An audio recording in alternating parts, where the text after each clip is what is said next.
So ఈరోజు session మంచి వాళ్ళకి చెడు జరుగుతుంది, చెడ్డ వాళ్ళకి మంచి ఎందుకు జరుగుతుంది.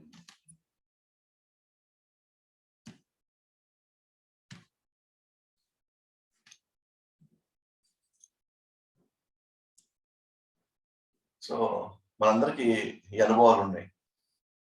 చుట్టూ ప్రపంచాన్ని చూసినప్పుడు, మన తోటి వాళ్ళు చూసినప్పుడు, సో కొన్ని బాధలు, కొన్ని కష్టాలు, ఇబ్బందులు, కొన్ని సంతోషాలు, ఆనందాలు అన్ని వస్తూ ఉన్నాయి, పోతూ ఉంటాయి. కానీ మధ్యలో మనం ఎందుకు కొంతమంది ఆనందంగా ఉన్నారు, ఎందుకు కొంతమంది ఎప్పుడు కూడా బాధల్లో ఉన్నారు. కొంతమంది ఎన్ని తప్పులు చేసినా వాళ్ళకి కలిసి వస్తూనే ఉంది, కొంతమంది ఎంత నిజాయితీగా ఉన్నా వాళ్ళకి కలిసి రావట్లేదు. జీవితంలో ఎన్నో రకాలుగా ఇబ్బందులు, కష్టాలు వస్తూ ఉంటాయి. ఒకసారి మనం ఊహించడం కూడా జరుగుతూ ఉంటాయి, మన ప్లాన్లో కూడా ఉండదు. కానీ సడన్ గా మన జీవితమే మారిపోయి ఉంటుంది. అలాంటి ఒక సెట్ బ్యాక్స్ వస్తాయి మన జీవితంలో. ఉదాహరణకు స్టూడెంట్స్ అనుకోండి, వాళ్ళు ఎంతో కష్టపడతారు, ఎంతో బాగా రాస్తారు, కానీ చెప్పలేము, చక్కని ఫెయిల్ అయిపోతారు. ఏదో వాళ్ళు అనుకున్న ర్యాంక్ రాకపోవచ్చు, ఏదో వాళ్ళ దగ్గర నుంచి చదువుకొని వాళ్ళ దగ్గర నుంచి ప్రిపేర్ అయ్యి వాళ్ళు పాస్ అయ్యి ఫెయిల్ అవ్వచ్చు నాలాగా.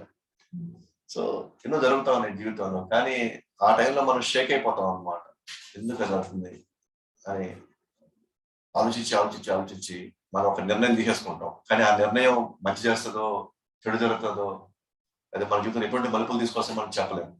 కానీ ఖచ్చితంగా మాత్రం అక్కడి నుంచి కొంచెం సీరియస్ గా తీసుకోవడం ప్రారంభిస్తాం. మనకి రైట్ అసోసియేషన్ ఉందనుకోండి, అంటే మంచి సాంగత్యం ఉందనుకోండి, మనం జాగ్రత్తగా మన జీవితం మలుచుకొని వెళ్ళిపోతుంది. అక్కడ మన చెడు సాంగత్యం ఉందనుకోండి, మనం ఎటు పోతామో మనకి. సో ఒకసారి ఈ పుస్తకం రాయబడింది అనమాట, ఒక చర్చ్ ఫాదర్ ఈ పుస్తకం రాశాడు అనమాట, when bad things happen to good people అని. ఒక చర్చ్ ఫాదర్ అతను, కృష్ణర్ అతని పేరు. అతను చర్చిలో తన లైఫ్ డెడికేట్ చేశాడు. చర్చిలో తన ఎంతో నిజాయితీగా, ఎంతో బ్యూటిఫుల్ గా ఆయన కార్యక్రమం చేసుకున్నాడు. భగవంతుని బలంగా నమ్ముతూ ఉన్నాడు. కానీ సడన్ గా ఒకరోజు తనకు బాగా ఇష్టమైనటువంటి తన కొడుకు 13 సంవత్సరాలు 14 సంవత్సరాలు తన కొడుకు చనిపోతాడు. సో అతనికి తెలియకుండా విపరీతమైన బాధలో, నాకు ఇలా ఎందుకు జరుగుతుంది నాకు, నేను ఎక్కడ కూడా నా ఆరాధనలో కావచ్చు, నా పూజలో కావచ్చు, ఆయన్ని వేడుకోవడం నేను ఎక్కడ కూడా స్వార్థంగా ఎక్కడ నేను ప్రదర్శించలేదు, నేను నీతిగా నిజాయితీగా అన్ని చేస్తున్నాను, కానీ నా కొడుకు ఇలా ఎందుకు అయ్యాడు అని తన ఊహించంగా. మామూలుగా మనకి ఏం తెలుస్తుందంటే, భగవంతుడు సర్వదయామయుడు ప్లస్ పరమశక్తిమంతుడు అని మన దగ్గర నిర్వచనం ఉంది మన దగ్గర భగవంతుడు అంటే. అయితే ఈయన ఏమనుకున్నాడంటే, నా కొడుకు చచ్చిపోవడానికి కారణము భగవంతుడు ఈ రెండు ఉన్నాయే గాని, అదే సర్వశక్తిమంతుడు ప్లస్ ఆయన సర్వ దయామయుడు, కానీ ఈ రెండు ఏకకాలంలో ఆయన ప్రదర్శించలేడు, ఏదో ఒకటే ప్రదర్శిస్తాడు ఆయన అని ఆయనకైనా నిర్ధారించుకున్నాడు. ఎందుకనంటే ఆయన నిజంగా దయామయుడైతే మా కొడుకు చచ్చిపోడు, లేదా ఆయన నిజంగా కానీ శక్తిమంతుడైతే మా కొడుకుని ఎటువంటి కాపాడు ఉండాలి, శక్తిమంతుడుగా అయి ఉంటే. కానీ ఆయన అయితే దయామయుడైనా అయి ఉండాలి, లేదా శక్తిమంతుడైనా అయి ఉండాలి. ఏకకాలంలో రెండు ఒకేసారి ఆయన పాటించలేడు. ఈ రెండు సూత్రాలని, ఈ రెండు ప్రిన్సిపల్స్ ఆయన పాటించలేడు అని చెప్పి ఆయన భగవంతుడి మీద కొంతవరకు ఆయనకి ఆ నమ్మకం తగ్గిపోయింది. ఎందుకంటే భగవంతుడు సర్వ దయామయుడు, ఏకకాలంలో ఉండలేడు, ద సేమ్ టైం ఆయన సర్వశక్తిమంతుడు కాలేడు అని తనకు దాని సిద్ధాంతం పెట్టేసుకొని ఈ పుస్తకం రాశాడు. అంటే రెండు సిద్ధాంతాలు పెట్టుకున్నాడు, దాన్ని డేయిజం అన్నారు. దాని ఇంకా ఆర్థర్ యాష్ అని చెప్పేసి మంచి వింబుల్డన్ ఛాంపియన్ అనమాట. చిన్న వయసులో నుంచి మంచి ఛాంపియన్ ప్లస్ వింబుల్డన్కి వచ్చాడు. కానీ సడన్ గా ఒక రోజు ఆయనకి క్యాన్సర్ ఉందని తెలిసింది. వాళ్ళ అభిమానులందరూ కూడా ఏమంటున్నారంటే, దేవుడు ఎంత దుర్మార్గుడు, మీకే క్యాన్సర్ తీసుకొచ్చాడే, మీరు ఎంత గొప్ప ఆటగాళ్ళు, ఎంత మంచి దయమైన, అంటే అతను కూడా మంచి మంచి చారిటీస్ అని చేస్తూ ఉంటాడు అన్నప్పుడు వాళ్ళు లెటర్ మీద రాస్తున్నారు అనమాట. దేవుడితో చేసిందే కాదు నిజంగా దేవుడు ఉన్నాడా లేదా, లేకపోతే మీకెందుకు క్యాన్సర్ వచ్చింది అని చెప్పి వాళ్ళు రోజు లెటర్లు రాస్తూ ఉంటే తను ఏమని రిప్లై చేస్తాడంటే, మీరందరూ కూడా నాకే ఎందుకు వచ్చింది క్యాన్సర్, నాకే ఎందుకు వచ్చింది క్యాన్సర్ అని చెప్పేసి మీరందరూ కూడా ఈ ప్రశ్నలు వేస్తూ ఉన్నారు కదా. కానీ వాస్తవాన్ని కనుక గమనిస్తే, చిన్నప్పుడు స్కూల్ లెవెల్లో టెన్నిస్ ఆడినప్పుడు నేను మాత్రమే అక్కడ ఛాంపియన్ అయ్యాను. నేను మాత్రమే ఎందుకు ఛాంపియన్ అయ్యాను ఆ రోజు అడగల.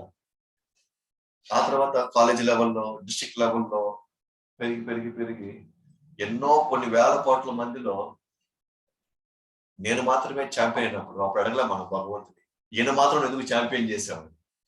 సో ఆ రోజు మనం అడగనప్పుడు నాకు మాత్రమే ఎందుకు క్యాన్సర్ వచ్చింది అని అడిగే హక్కు మనకి లేదు. కాబట్టి ఇతను దేవుడు నమ్మాడు. ఎస్, కాలక్రమంలో జరిగింది, భగవంతుడు అంత అదృష్టం నాకు ఇచ్చాడు, ఇంతవరకు జరిగింది, ఇది విధి అది అనుకొని తను యాక్సెప్ట్ చేశాడు భగవంతుడు. అతను నమ్మాడు. అందుకే దీన్ని టేయిజం అంటారు. టైటానిక్ అతిపెద్ద డిజాస్టర్ ఇప్పుడు ప్రారంభించిన రోజే అది మొత్తం కొలాప్స్ అయిపోయింది. ఇక్కడ ఒక విచిత్రం ఉందన్నమాట. ఇక్కడ ఒక ఫ్యామిలీ మాత్రం చాలా లోవర్ మిడిల్ క్లాస్ ఫ్యామిలీ అన్నమాట. సో తల్లి తండ్రి బిడ్డలు ఉన్నారు. వాళ్ళు ఎట్లైనా సరే టైటానిక్ లో ప్రయాణించాలని చెప్పేసి ఇద్దరు కష్టపడి డబ్బులు పేర్చి వాళ్ళు ఫైనల్ గా టైటానిక్ వెళ్ళడానికి వాళ్ళు అర్హత సంపాదించారు. టికెట్ అన్ని కొనుక్కునేసారు. అయితే జనరల్లో దాంట్లో కేటగిరీస్ ఉంటాయి కదా, కొనుక్కున్నారు. అయితే కొన్ని రోజుల్లో, ఇంకా వారం రోజుల్లో ప్రయాణం ఉందనగా ఆ ఫ్యామిలీలో ఆ అబ్బాయికి కుక్క కలుస్తుంది. కుక్క కలిసినప్పుడు ఆటోమేటిక్ గా అప్పటివరకు వెళ్ళి అవన్నీ చూపించుకున్న తర్వాత అతను క్వారంటైన్ లో ఉండాలి అని చెప్పారు అనమాట. ఒక 10 రోజులు 15 రోజులు ఉండాలి. సరే, జనరల్ గా మెడికల్ చెకప్ చేయమంటారు కదా షిప్ లోకి వెళ్ళేటప్పుడు, ఎందుకంటే వారం 4 రోజులు ప్రయాణం చేయాలి. సో ఆ చెకప్ చేసినప్పుడు మెడికల్ సర్టిఫికేట్ ఏదంటే ఈ అబ్బాయి ఒక 10 రోజులు క్వారంటైన్ లో ఉండాలన్నప్పుడు అతను ఆ ఫ్యామిలీని వెళ్ళిపోమంటారు. వాళ్ళకి ఇన్ని సంవత్సరాలుగా వాళ్ళు డబ్బులు పెంచుకుంది ఎందుకు? సో వాళ్ళు ఏమనుకుంటుంటే, భగవంతుడికి అసలు దయ లేదా, అసలు కష్టపడిందే దీన్ని పోవడానికి, అదే చివరిలో 4-5 రోజుల వ్యవధిలోనే మొత్తం తారుమారు అయిపోయింది అని చెప్పేసి వాళ్ళు లవ్వో దివ్వని కొట్టుకుంటారు. అంతా వీడి వల్లేనో, లేదా కుక్క వల్లేనో, లేదా భగవుడు వల్ల అని చెప్పుకుంటారు. అట్లాగే వాళ్ళు మనం అలాగే అనుకుంటారు. కానీ ఆ రోజు ఏడుస్తూ ఇంటికి వచ్చేసి అదే దిగుల్లో ఉంటారు. కానీ కొన్ని రోజుల తర్వాత ఏం జరిగింది? అదే దాంట్లో పోయి ఉంటే చచ్చిపోయేవాళ్ళు వాళ్ళు కూడా. అప్పుడు వాళ్ళు అనమాట, దేవుడు నిజంగా ఉన్నాడు. సో ముందేమో దేవుడు లేడు, దుర్మార్గుడు. మొత్తానికి ఎటువంటి బయటపడిపోతే దేవుడు ఉన్నాడు.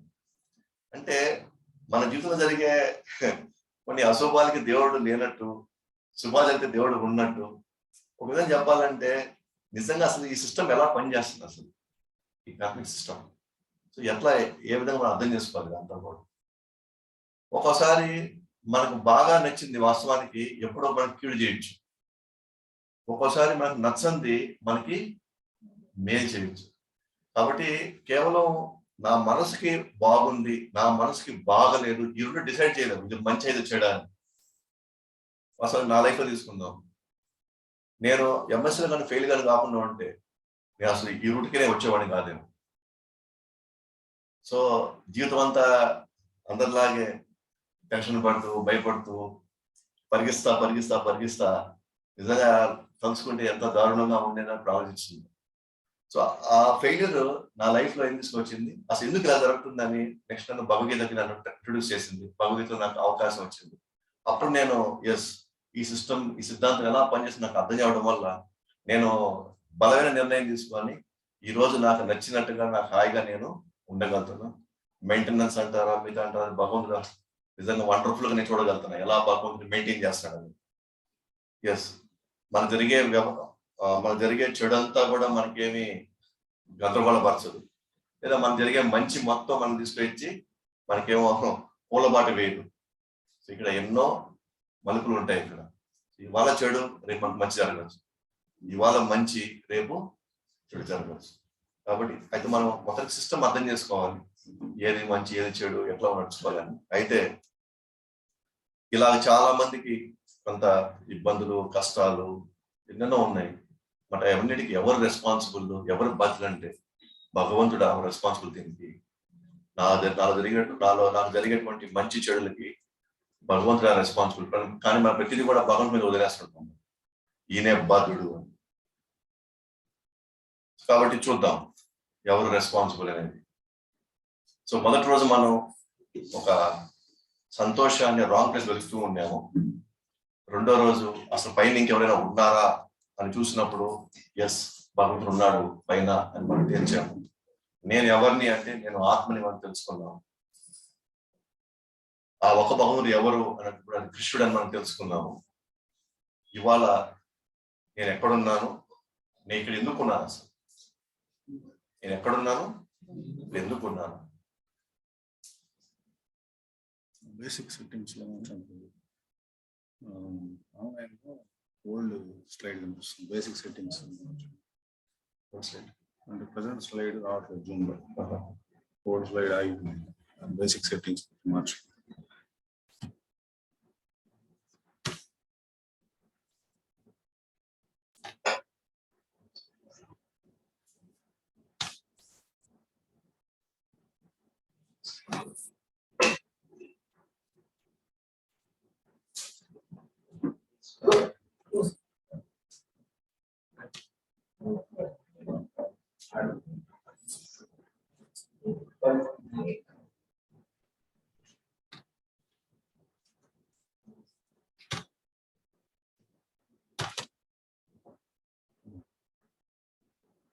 ప్రజెంట్ స్లైడ్కి వెళ్ళిపోయింది.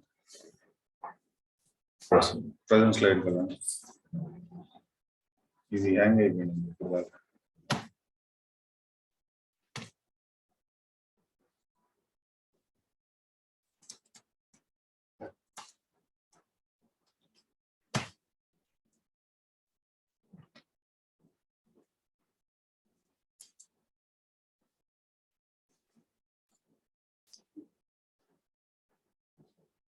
సో మొదటి రోజు నేను ఆనందంగా చదువుతున్నాను, కానీ రాంగ్ ప్లేస్ నేను వెతుకుతున్నాను. రాంగ్ ప్లేస్ నేను వెతుకుతున్నాను. అలాగే రికార్డింగ్ అవుతుందా? సో ఎస్, ఎవరైనా పైన ఉన్నారా అంటే భగవంతుడు ఎవరైనా ఉన్నారా అంటే ఎస్ ఉన్నాడు అని నిరూపించుకున్నాం. మరి నేను ఎవరిని అంటే ఆత్మని తెలుసుకున్నాం. మరి ఆ ఒక భగవంతుడు ఎవరు అంటే కృష్ణుడు అని తెలుసుకున్నాము. ఇప్పుడు నేను ఎక్కడున్నాను, నేను ఇక్కడ ఎందుకు వచ్చాను, ఇక్కడికి నేను ఇక్కడ ఎందుకు ఉన్నాను అని ఈరోజు దానికి ఆన్సర్ తెలుసుకుంటాం. మనం ఫస్ట్ క్లాస్ లో చెప్పుకున్నాము, భగవద్గీతలో ముఖ్యంగా 5 అంశాలు ఉంటాయి. భగవంతుడు, జీవుడు, పరమాత్మ, ఆత్మ, ప్రకృతి, కాలం, కర్మ. ఈ 5 అంశాలు మనం చూసుకుంటూ వచ్చాము. లాస్ట్ క్లాసుల్లో మనం భగవంతుడి గురించి ఎవరు తెలుసుకున్నాము, జీవుడు అంటే ఏంటో తెలుసుకున్నాం. సో ఈ రోజు ప్రకృతి, కాలం ప్లస్ కర్మ, ఈ 3 చూసుకుంటాం. బట్ కర్మ ఎంతవరకు నాకు టైం నుంచి నాకు తెలియదు. బట్ కానీ ప్రకృతి కాలం మనం బాగా అర్థం చేసుకుంటే కర్మని మనం ఇంకా బాగా అర్థం చేసుకోవచ్చు. ఎస్, ఏదైతే మనం ఇవాళ ఇక్కడ ఉన్నామో, ఇవాళ మనం ఎక్కడైతే ఉన్నామో దీన్ని ఏమంటారంటే మెటీరియల్ వరల్డ్ అంటారు, లేదా భౌతిక ప్రపంచం అంటారు, లేదా భౌతిక ప్రకృతి అంటారు. మనం ఉండేటువంటి ఈ స్థలం, ఈ భౌతిక ప్రకృతి భగవంతుడు ఏమన్నాడు, దుఃఖాలయము, అశాశ్వతం. మన సైన్స్ ప్రకారంగా మనకు తెలిసినంత వరకు 9 ప్లానెట్స్ మాత్రమే ఉన్నాయి, 9 గ్రహాలు మాత్రమే ఉన్నాయి. వాళ్ళు తెలిసినంత వరకు అంతకు మించి తర్వాత ఉన్నాయో లేదో తెలియదు. మన టెలిస్కోప్ కి కొంత దూరం వరకే చూసి ఒక రేంజ్ వరకే మనం నిర్ధారించుకోగలం. సో ఇప్పుడు ఈ ఆత్మ ఎక్కడి నుంచి వచ్చింది, ఎక్కడికి వచ్చింది అని మనం గమనించుకోవాలి. మనం యాక్చువల్గా ఎక్కడి నుంచి రావాల్సిన వాళ్ళం, మనం ఎక్కడి నుండి ఉన్నవాళ్ళం ఎక్కడికి వచ్చాం అని మనం తెలుసుకోవాలి. సో గమనిస్తే భగవద్గీత ప్రకారంగా, భాగవతం ప్రకారం చూసుకుంటే యాక్చువల్గా మొత్తం ప్రకృతి 2 విభాగాల కింద మనం డివైడ్ చేస్తాం. 2 విభాగాల కింద, ఒకటి ఆధ్యాత్మిక ప్రకృతి, స్పిరిచువల్ వరల్డ్. 2 భౌతిక ప్రకృతి కింద ఉండేది. భౌతిక ప్రకృతి దాని ఏమంటారంటే మెటీరియల్ వరల్డ్ అంటారు. సో భౌతిక ఆధ్యాత్మిక ప్రకృతి దాని ఏమంటారు స్పిరిచువల్ వరల్డ్ ఉంటాం కాబట్టి అక్కడ ఎటువంటి బాధలు ఉండవు, ఫ్రీ ఆఫ్ మిజరీస్. అక్కడ జన్మ మృత్యు జర వ్యాధి ఆధ్యాత్మిక ఆది భౌతిక ఆది దైవిక క్లేశాలు ఏవి ఉండవు. అక్కడ నిరంతరమైన ఆనందం, శాశ్వత ఆనందం. ఎప్పుడు మనం భగవంతుడి సేవలో నిమగ్నం అయి ఉంటాం. సో ఆధ్యాత్మిక ప్రకృతి ఎప్పుడు కూడా నశించిపోదు, అసలు నశించిపోదు. ఈ ఆధ్యాత్మిక ప్రకృతిలో చూస్తే లోతుల్లో కలిగితే ఇక్కడ టాప్ మోస్ట్ ప్లానెట్ అన్నమాట, దాన్ని గోలోక బృందావనం అంటారు.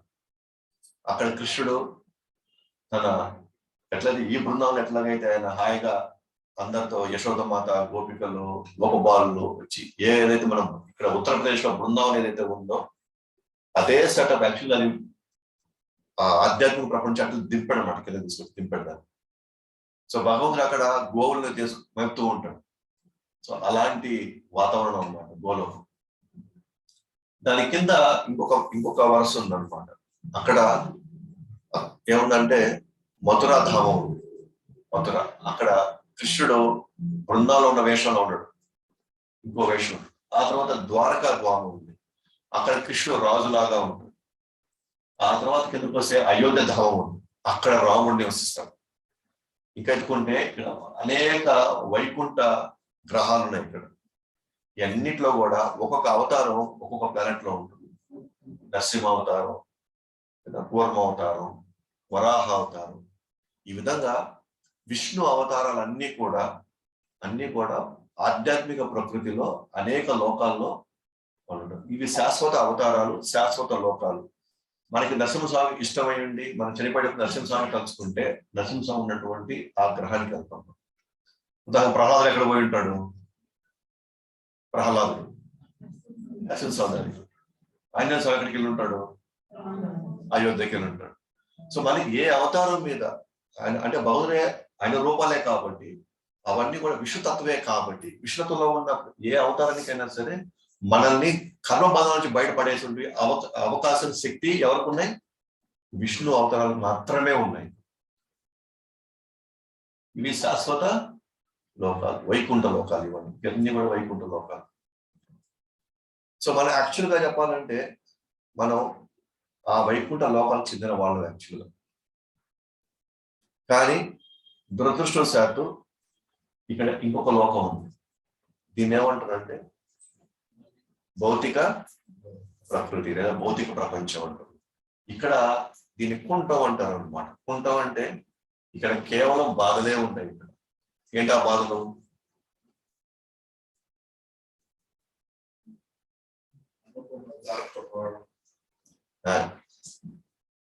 ఏంటి ఆ బాధలు ఏముంటాయి ఇక్కడ? కుంఠం అంటే మనం ఫస్ట్ క్లాస్ చెప్పుకున్నాం కదా, ఏంటవి? జన్మ మృత్యు జర వ్యాధి ఆధ్యాత్మిక క్లేశాలన్నీ ఇక్కడ ఎక్కడున్నా సరే అవి ఉంటాయి. సో ఈ కింద లోకాలు ఇక్కడ మనం గమనిస్తే ఆధ్యాత్మిక లోకం అంటే కృష్ణుడు యొక్క అంశము మహావిష్ణు ఇక్కడికి వచ్చి, ఇక్కడ మహావిష్ణు లేదా కారణక్షాయి విష్ణు అంటారు. ఆయన యొక్క శ్వేత రంధ్రాల నుంచి, ఆయన యొక్క శ్వాస రంధ్రాల నుంచి అనేక బ్రహ్మాండాలు బయటకు వస్తాయి. అనేక బ్రహ్మాండాలు. అండం అంటే ఏంటి? అండం అంటే ఎగ్ షేప్ లో ఉంటాయి కాబట్టి ఒక బ్రహ్మాండం, ఇంకో బ్రహ్మాండం, ఇంకో బ్రహ్మాండం, ఇంకో బ్రహ్మాండం. ఇట్లా ఎన్ని బ్రహ్మాండాలు ఉంటాయి? అన్లిమిటెడ్. అన్లిమిటెడ్ అన్నమాట. అన్లిమిటెడ్ అంటే అర్థం ఏంటి? లెక్క లేవు, అంతు లేవు అసలు. ఇప్పుడు మనం చూస్తే ఒక బ్రహ్మాండంలోకి వెళ్తాం. ఇప్పుడు మనం ఇక్కడ మహావిష్ణు పైన అనేక బ్రహ్మాండాలు ఆయన శ్వేతరంధ్రాల నుంచి శ్వాసరంధ్రాల నుంచి వస్తున్నాయి. ఇది ఒక అండం అన్నమాట. ఈ ఒక అండాన్ని ఒక యూనివర్స్ అంటాం. ఇవన్నీ ఎవరు చెప్తున్నారు? ఇవన్నీ ఎవరు చెప్తున్నారు? ఎక్కడ తీసుకున్నాయి ఇవన్నీ? ఇన్ఫర్మేషన్ ఎక్కడ తీసుకున్నాం మనం? శాస్త్రాల నుంచి. సో శాస్త్రాలు చెప్పింది తప్ప రైటా? రైట్. మన టెలిస్కోపులకి మన పరికరాలకి ఇవి కనబడవు. నేను ఇంతకుముందు మీకు చూపించినట్టుగానే ఏ విధంగా శాస్త్రాల్లో చెప్పింది మొత్తం నిజం. మన టెలిస్కోప్ కనిపించే 9 గ్రహాలే. ఫస్ట్ లో ఎన్ని గ్రహాలు కనిపించండి? 3 గ్రహాలే కనిపించాయి. టెలిస్కోప్ రేంజ్ పెరిగే కొద్ది కొత్త కొత్త గ్రహాలు కనిపిస్తున్నాయి. కానీ వాస్తవానికి ఎన్ని గ్రహాలు ఉన్నాయి? వాస్తవానికి అనంతం. మనకు కనిపించిన 9 ప్రస్తుతానికి. ఎందుకంటే భగవద్గీత లేదా శాస్త్రాలు మన ఊహకి, మన భౌతికమైనటువంటి ఈ అవయవాలకి కనిపించిన స్థాయికి మించి చెప్తారు. ఎందుకంటే భగవంతుడు నిర్మించిన వాడు కాబట్టి. అర్థమైందా? కాబట్టి అనేక బ్రహ్మాండాలు ఉన్నాయన్నమాట. అనేక బ్రహ్మాండాలు. ఇక్కడ మనకి ఒక అండం మాత్రమే. ఒక అండంలో 14 లోకాలు ఉంటాయి. ఎన్ని లోకాలు? 14 లోకాలు. ఇక్కడ ఉంది భూలోకం. భూలోకం ఎక్కడుంది? మధ్యలో ఉంది. పైన 7 లోకాలు స్వర్గలోకాలు, కింద 6 లోకాలు నరకలోకాలు. పై ఉన్న లోకాల్లో దేవతలు ఉండొచ్చు, తపలోక, పైన మహర్లోక, బ్రహ్మలోక. దేవత లోకాలన్నీ కూడా ఒక బ్రహ్మాండంలో దేవతలు కూడా ఇక్కడే నివసిస్తారు. దేవతల లోకాలు, ఇంద్రలోకం, స్వర్గలోకాలు అన్ని కూడా ఈ భౌతిక ప్రపంచంలోనే 14 లోకాల్లో అవన్నీ కూడా ఉన్నత లోకాలు అంటాం మనం. ఆ లోకాలన్నీ ఉన్నత లోకాలు. ఎందుకంటే ఆ లోకాల్లో భూలోకం కంటే కొంచెం ఎక్కువ ఆనందం ఉంటుంది. దానికి ఇక్కడ మన ఆయుష్ 100 సంవత్సరాలు అయితే అక్కడ ఆయుష్ 10,000 సంవత్సరాలు ఉంటుంది. అక్కడ మనకంటే కూడా ఎక్కువ భోగాలు ఉంటాయి. ఎక్కువ భోగాలు అనుభవించడానికి కావాల్సిన ఫెసిలిటీస్ అక్కడ ఉంటాయి. కానీ సార్ అలాగే కింద లోకాలు ఉన్నాయి, నరక లోకాలు. అతల, సుతల, తలాతల, రసాతల, పాతాల, ఈ లోకాలు అన్నమాట. ఇవన్నీ ఏంటి? నరక లోకాలు. సో మనం పై లోకాల్లో దేవత లోకాలు ఉంటాయి, కింద లోకాల్లో నరక లోకాలు ఉంటాయి. పై లోకాల్లో ఫెసిలిటీస్ ఎక్కువ ఉంటాయి, కింద లోకాల్లో ఫెసిలిటీస్ భూమి కంటే తక్కువ ఉంటాయి. కాబట్టి నరక లోకాల్లో ఎక్కువ బాధలు ఉంటాయి, స్వర్గ లోకాలు ఎక్కువ సంతోషాలు ఉంటాయి. అయితే పై లోకాల్లో దేవతల లోకాలు, కింద లోకాల్లో రాక్షసులు, వీళ్ళు ఉండేటువంటి లోకాలు. అయితే మధ్యలో ఉన్న మన లోకం మాత్రమే వాసం చెప్పాలంటే పై లోకాల కంటే కింద లోకాల కంటే భూలోకంలో ఉండే వాళ్ళకే ఎక్కువ ఛాన్స్ ఉందన్నమాట వైకుంఠం వెళ్ళిపోవడానికి. ఎందుకంటే స్వర్గలోకాల్లో ఎక్కువ భోగంలో పడి భగవంతుని మర్చిపోవచ్చు, నరక లోకాల్లో ఎక్కువ కష్టాల్లో భగవంతుని మర్చిపోవచ్చు. కానీ ఒక భూలోకంలో మాత్రమే ఒకరోజు బాగా బాధ ఉంటుంది, ఇంకో రోజు బాగా ఆనందం ఉంటుంది, బాగా బాధ ఉంటుంది, ఆనందం ఉంటుంది. అప్పుడు మనిషికి థాట్ వస్తుంది అన్నమాట, ఎందుకు కొన్ని రోజులు నేను ఆనందంగా ఉన్నాను, కొన్ని రోజులు బాధలో ఉన్నాను, నాకు ఎప్పుడు శాశ్వతంగా ఆనందం ఉండడానికి నేను ఏం చేయాలి? మనం అందరూ ఆనందంగా ఉన్నాం అనుకోండి, మన భగవంతుని మనం తెలుసుకుంటాం మనం అసలు. సో చాలా తక్కువ ఛాన్సెస్ ఉంటాయి. అలాగే విపరీతమైన బాధల్లో కూడా నా బాధలు నాకున్నాయి సార్, నువ్వే నాకు కొంచెం దేవుడి గురించి చెప్తున్నావు అసలు. అప్పుడు రిజెక్ట్ చేస్తాం. మేము రోజు తినాలి కదా, మేము పోయి పని చేసుకోవాలి కదా, నువ్వేం రోజు హరే రామ హరే కృష్ణ అనమాట నువ్వేంది. సో ఎక్కువ బాధలు ఉన్నా భగవంతుని తెలుసుకోలేము, ఎక్కువ ఆనందం ఉన్నా తక్కువ ఛాన్సెస్ తక్కువ. కానీ ఒకరోజు జరిగి ఒకరోజు బాగుంది, ఒకరోజు తగ్గితే ఒకరోజు బాగుంది అంటే అప్పుడు ఆలోచిస్తాం, ఇదేంటి ఇది ఒకరోజు ఆనందంగా అసలు నిరంతరంగా ఆనందంగా నేను ఏం చేయాలి? సో కాబట్టి భూలోకం అంటే మనకు అదృష్టం అనమాట. భూలోకం ఇవాళ మనం జన్మ తీసుకోవడం.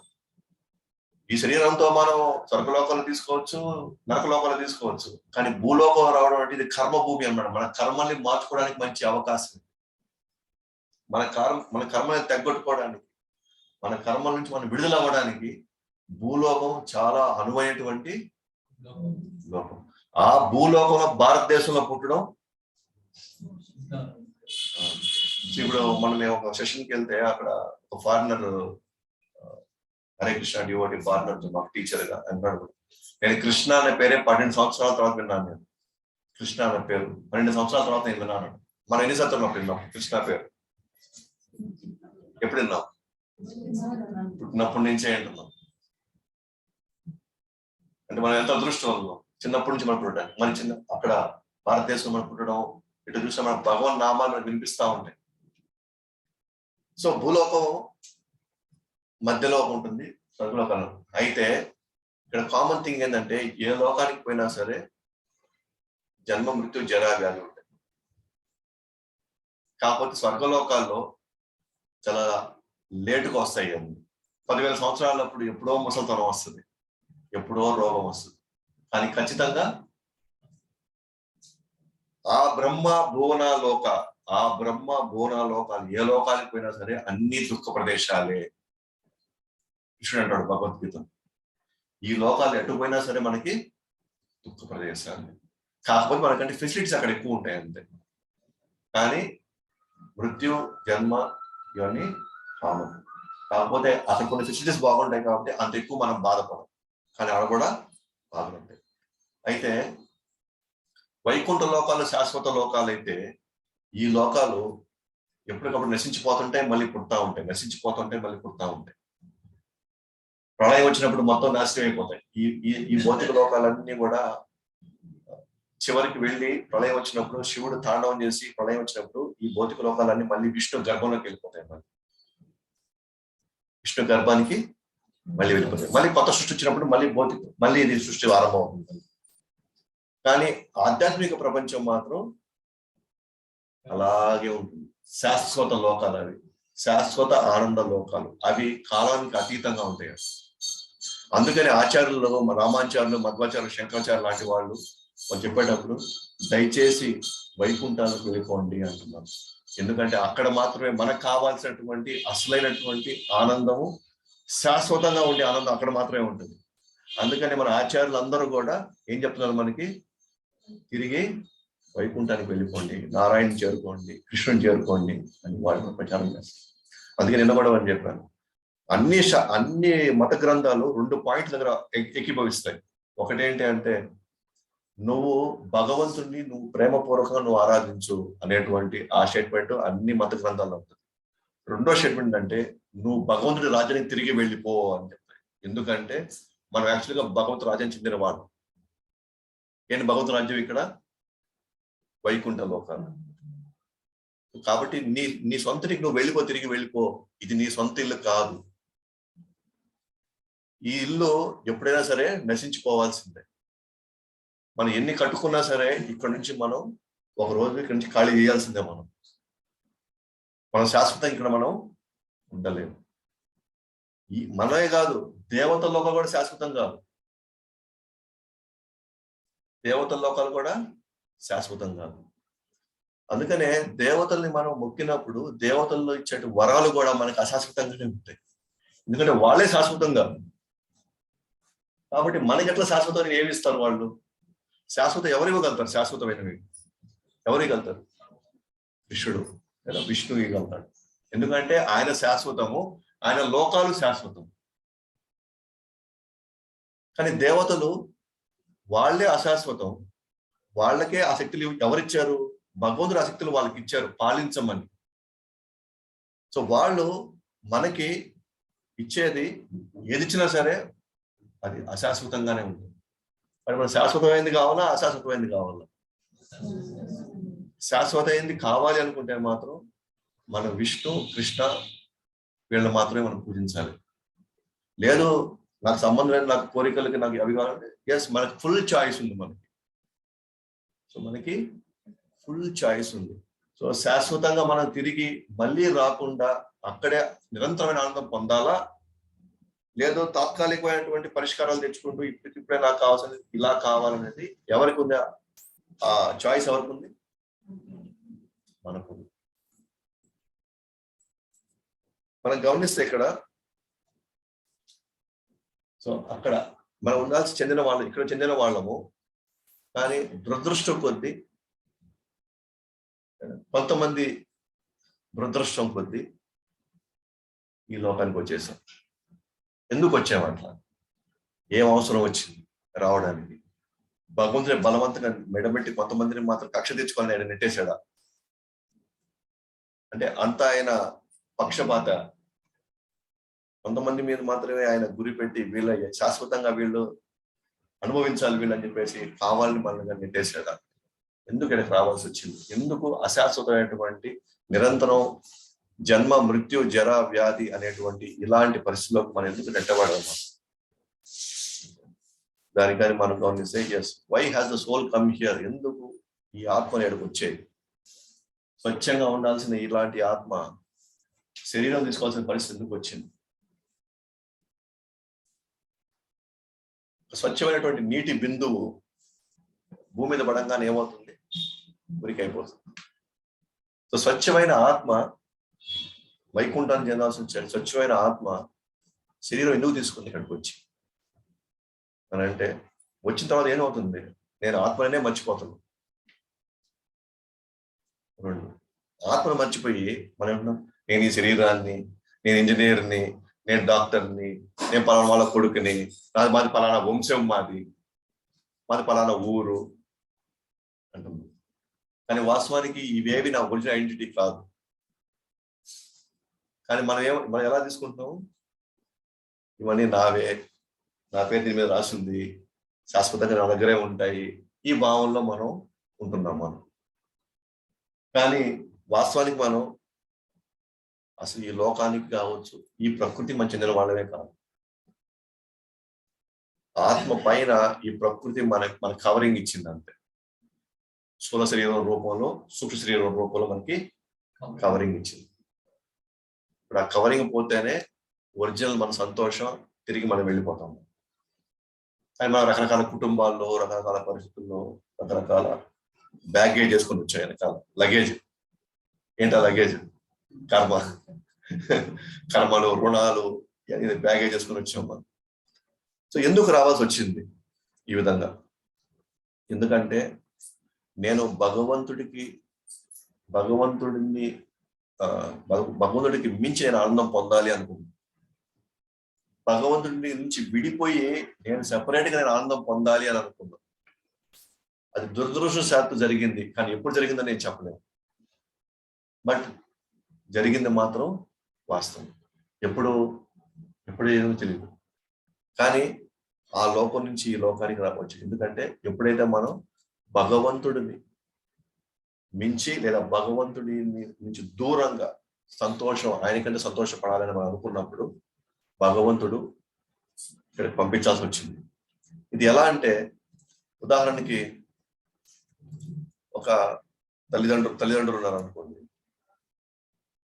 తల్లి ఉంది, తల్లిదండ్రులు ఉన్నారు, బిడ్డలు, ఒక అబ్బాయి ఒక తండ్రిని చూశాడు.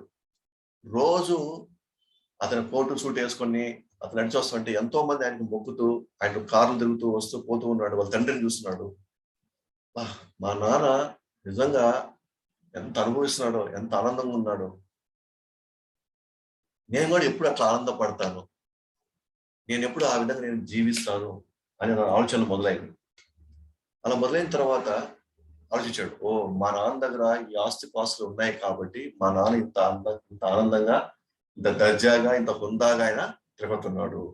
కాబట్టి నాకు కూడా ఈ ఆస్తి కానీ వస్తే, నాకు కూడా నేను కూడా ఈ ఆస్తి పంచుకోగలిగితే, నేను కూడా మా నాన్నలాగా నేను కూడా తిరగలను, మా నాన్నలాగా నేను కూడా ఆనందంగా నేను ఉండగలని ఒకరోజు ఆ కొడుకు వెళ్ళి తండ్రి దగ్గరికి వెళ్ళి, నాన్న నాకు నా ఆస్తి ఇస్తావా,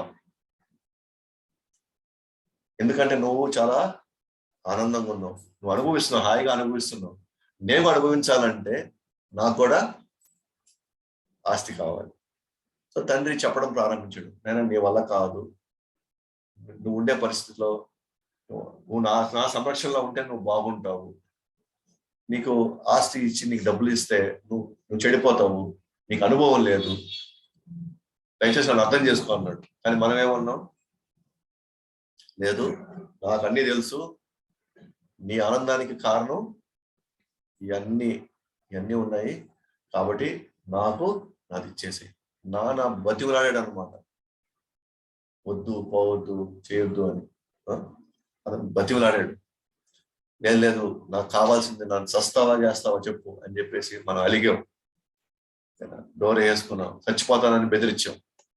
తండ్రి కదా, ప్రేమ ఉంది చెప్పి మ్యాక్సిమం చూశాడు, కుదరక సరేలే కానీ ఇష్టం అని చెప్పేసి తనకి ఆస్తి ఇచ్చి బయటకు పంపించాడు. సో అలాగే యాక్చువల్ చెప్పాలంటే భగవంతుడికి భౌతిక ప్రపంచాన్ని సృష్టించాల్సిన అవసరం అసలు లేదు. భగవంతుడికి అసలు ఇష్టం లేదు, భౌతిక ప్రపంచం సృష్టించాలని ఇష్టం లేదు. కానీ ఎప్పుడైతే మనము భగవంతుడి లాగా, భగవంతుడి కంటే మించి, భగవంతుడు లేకుండా మనం ఆనందం పొందాలని ఎప్పుడైతే మనకు ఆ కోరిక వచ్చిందో, మన కోరికని గౌరవిస్తూ భగవంతుడు ఏం చేశాడు? భౌతిక ప్రపంచాన్ని సృష్టించాడు. భగవంతుడికి ఎప్పటికీ అసలు ఇప్పటికి కూడా రెడీ అనమాట. మనం అందరం రెడీగా నేను వచ్చానుకున్నా, కృష్ణ నీ దగ్గరకు వచ్చానుకుంటున్నాం అంటే ఈ రోజు మొత్తం ఈ భౌతిక ప్రపంచాన్ని నాశనం చేసేస్తాం. సో మన యొక్క కోరికల్ని మనం ఏది అనుభవించాలనుకున్నాం, నేను తండ్రి కంటే నేను అనుభవించాలి, తండ్రి కంటే నేను గొప్ప అవ్వాలి అనేటువంటి ఈ కోరిక తీర్చుకోవడానికే ఈ భౌతిక ప్రపంచం ఇచ్చాడు మనం. అందుకే ఈ భౌతిక ప్రపంచానికి వచ్చిన తర్వాత మనం నేను గొప్ప, నేను ఇంత, నేను అంత, నా దగ్గర కావాల్సిన మనం చూపించుకుంటాం ఏడుపు వచ్చి. ఎందుకంటే ఇది మన కోరిక ఉంది, అట్లా చూపించుకోవాలి, నేను అనుభవించాలి నేను. కానీ యాక్చువల్గా చెప్పాలంటే భగవంతుడు ఎన్నో సందర్భాలు చెప్పిన తర్వాత, వద్దు అని చెప్పిన తర్వాత మన కోరికను మన్నిస్తూ ఆయన పంపిస్తాడు. అయితే ఒక విధంగా ఈ భౌతిక ప్రపంచం ఎందుకు వచ్చాము, మన ఇక్కడికి ఎందుకు వచ్చాము అంటే చాలా సందర్భాలు అంటే మనం అనుభవించడానికి వచ్చాము, మనం ఏదో నిరూపించడానికి వచ్చాము, మనం ఏదో సాధించడానికి వచ్చాము అని చెప్తాం. కానీ యాక్చువల్గా మన ఇక్కడికి వచ్చింది ఎందుకనంటే మన కోరికలు అనుభవించే క్రమంలో మనకి ఎన్నో దెబ్బలు పడిన తర్వాత ఆయన ఇంకా చాలు, నేను తిరిగి వచ్చేస్తాను నాన్న, ఇంకా ఆ అనుభవం ఇస్తుంది ఈ భౌతిక ప్రపంచం. మనం దెబ్బ మీద దెబ్బ, దెబ్బ మీద దెబ్బ, దెబ్బ మీద పడిన తర్వాత ఎవరు త్వరగా కోలుకొని, నాకు అర్థమైపోయింది ఇక్కడ ఎన్ని చేసినా సరే, ఎన్ని రకాలుగా మనం ప్రయత్నించినా సరే దుఃఖాలు వస్తూనే ఉన్నాయి, ఈ దుఃఖాలకి అంతం లేదు, చివరికి ఇది ఎవరి చేతుల్లో ఉంది? కృష్ణుడి చేతిలో ఉంది అని అర్థమైన రోజు మనం మాట వినడం ప్రారంభిస్తాం. ఉదాహరణకి చిన్నపిల్లలు అప్పుడప్పుడు మంటలు చేయి పెడతా ఉంటారు, భలే ఉంది మంట అని. ఫ్యాన్ తిరుగుతా ఉంటే ఏళ్ళు పెట్టాలని ప్రయత్నిస్తారు. తల్లిదండ్రులు ఏం చెప్తారు? ముద్ర పెట్టబాక పెట్టబాక పెట్టబాక అంటారు. మనం లేదని పెట్టాలని ఆడస్తారు, ఒకసారి పెట్టంటారు. అప్పుడేమవుద్ది? జీవితంలో మళ్ళీ బెటర్ ఇంకా. సో నేను అప్పుడు అట్లాగే మనం కూడా తండ్రి దగ్గర, కృష్ణుడి దగ్గర నేను అనుభవించాలా, నేను నీకంటే బాగా అనుభవించాలా, నీకంటే నన్ను పంపించాడు ఆయనకి. ఇక్కడ బాగా ఫ్రై అవుతా ఉన్నాం. ఒకరోజు నా వల్ల కాదు, నేను ఫ్రై కాలేకపోతున్నాను, త్వరగా నన్ను దీంట్లో నన్ను పడేసేయాలి. సో కాబట్టి భగవంతుడు మన యొక్క కోరికలను మన్నిస్తూ, మన కోరికలను గౌరవిస్తున్నారు ఆయన. ఎందుకంటే మన జీవులుగా మనకు ఒక స్వతంత్రత ఉంది. ఆయన రోబోట్, ఆయన డిక్టేటర్ కాదు. ఇక్కడ సచ్చినట్టు నేను చెప్పినట్టు చేస్తావా లేదా, అదే మన రోబోట్గా తయారు చేయాలి. మనకి కొన్ని ఫీలింగ్స్ ఇచ్చాడు, మనకు కొన్ని ఇష్టాలు ఇచ్చాడు. ఎందుకంటే ఆయన స్వతంత్రుడే కాబట్టి మనకు స్వతంత్రం ఇచ్చాడు. అయితే మన స్వతంత్రాన్ని మనం ఏం చేస్తున్నాం? మిస్యూజ్ చేసుకుంటున్నాం. మన స్వతంత్రాన్ని ఆయనకంటే మించి చేయాలనుకుంటున్నాం, లేదా ఆయనకి దూరంగా చేయాలనుకుంటున్నాం. కానీ ఆయనకి నచ్చినట్టుగా, ఆయన కోరుకున్నట్టుగా మనం చేయట్లేదు.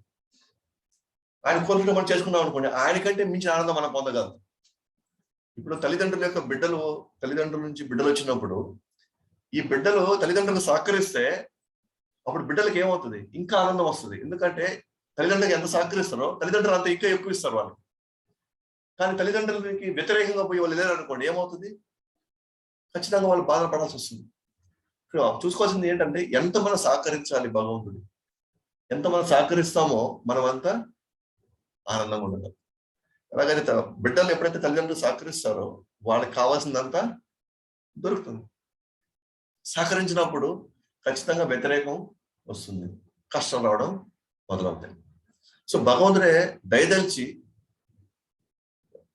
మనకి ఈ భౌతిక ప్రపంచం సృష్టించి, ఈ భౌతిక ప్రపంచంలో మన కోరికలు తీర్చుకోమంటాడు. ఎంత కావాలో తీర్చుకోండి, కావాల్సినంత. సో దానికి ఉదాహరణగా మనం చూస్తాం చిన్నప్పుడు చిన్నపిల్లలు, ముఖ్యంగా ఆడవాళ్ళు, తల్లి వంట చేస్తా ఉంటే నేను కూడా చేయాలి వంట.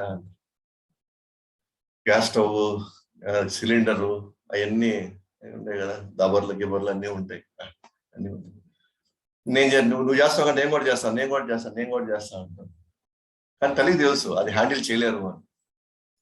ఎక్కడ పోయి కాల్చుకుంటారో లేకపోతే ఎక్కడ నూనె గీనె పైన పడేసుకుంటారో అది కోసేటప్పుడైనా సరే చేతులు కాలు తగలుతాయేమో అని చెప్పేసి అప్పుడు ఏం చేస్తారు, తల్లి ఏం చేస్తుంది, చిన్న చిన్న బుడ్డీలు తీసిస్తారు.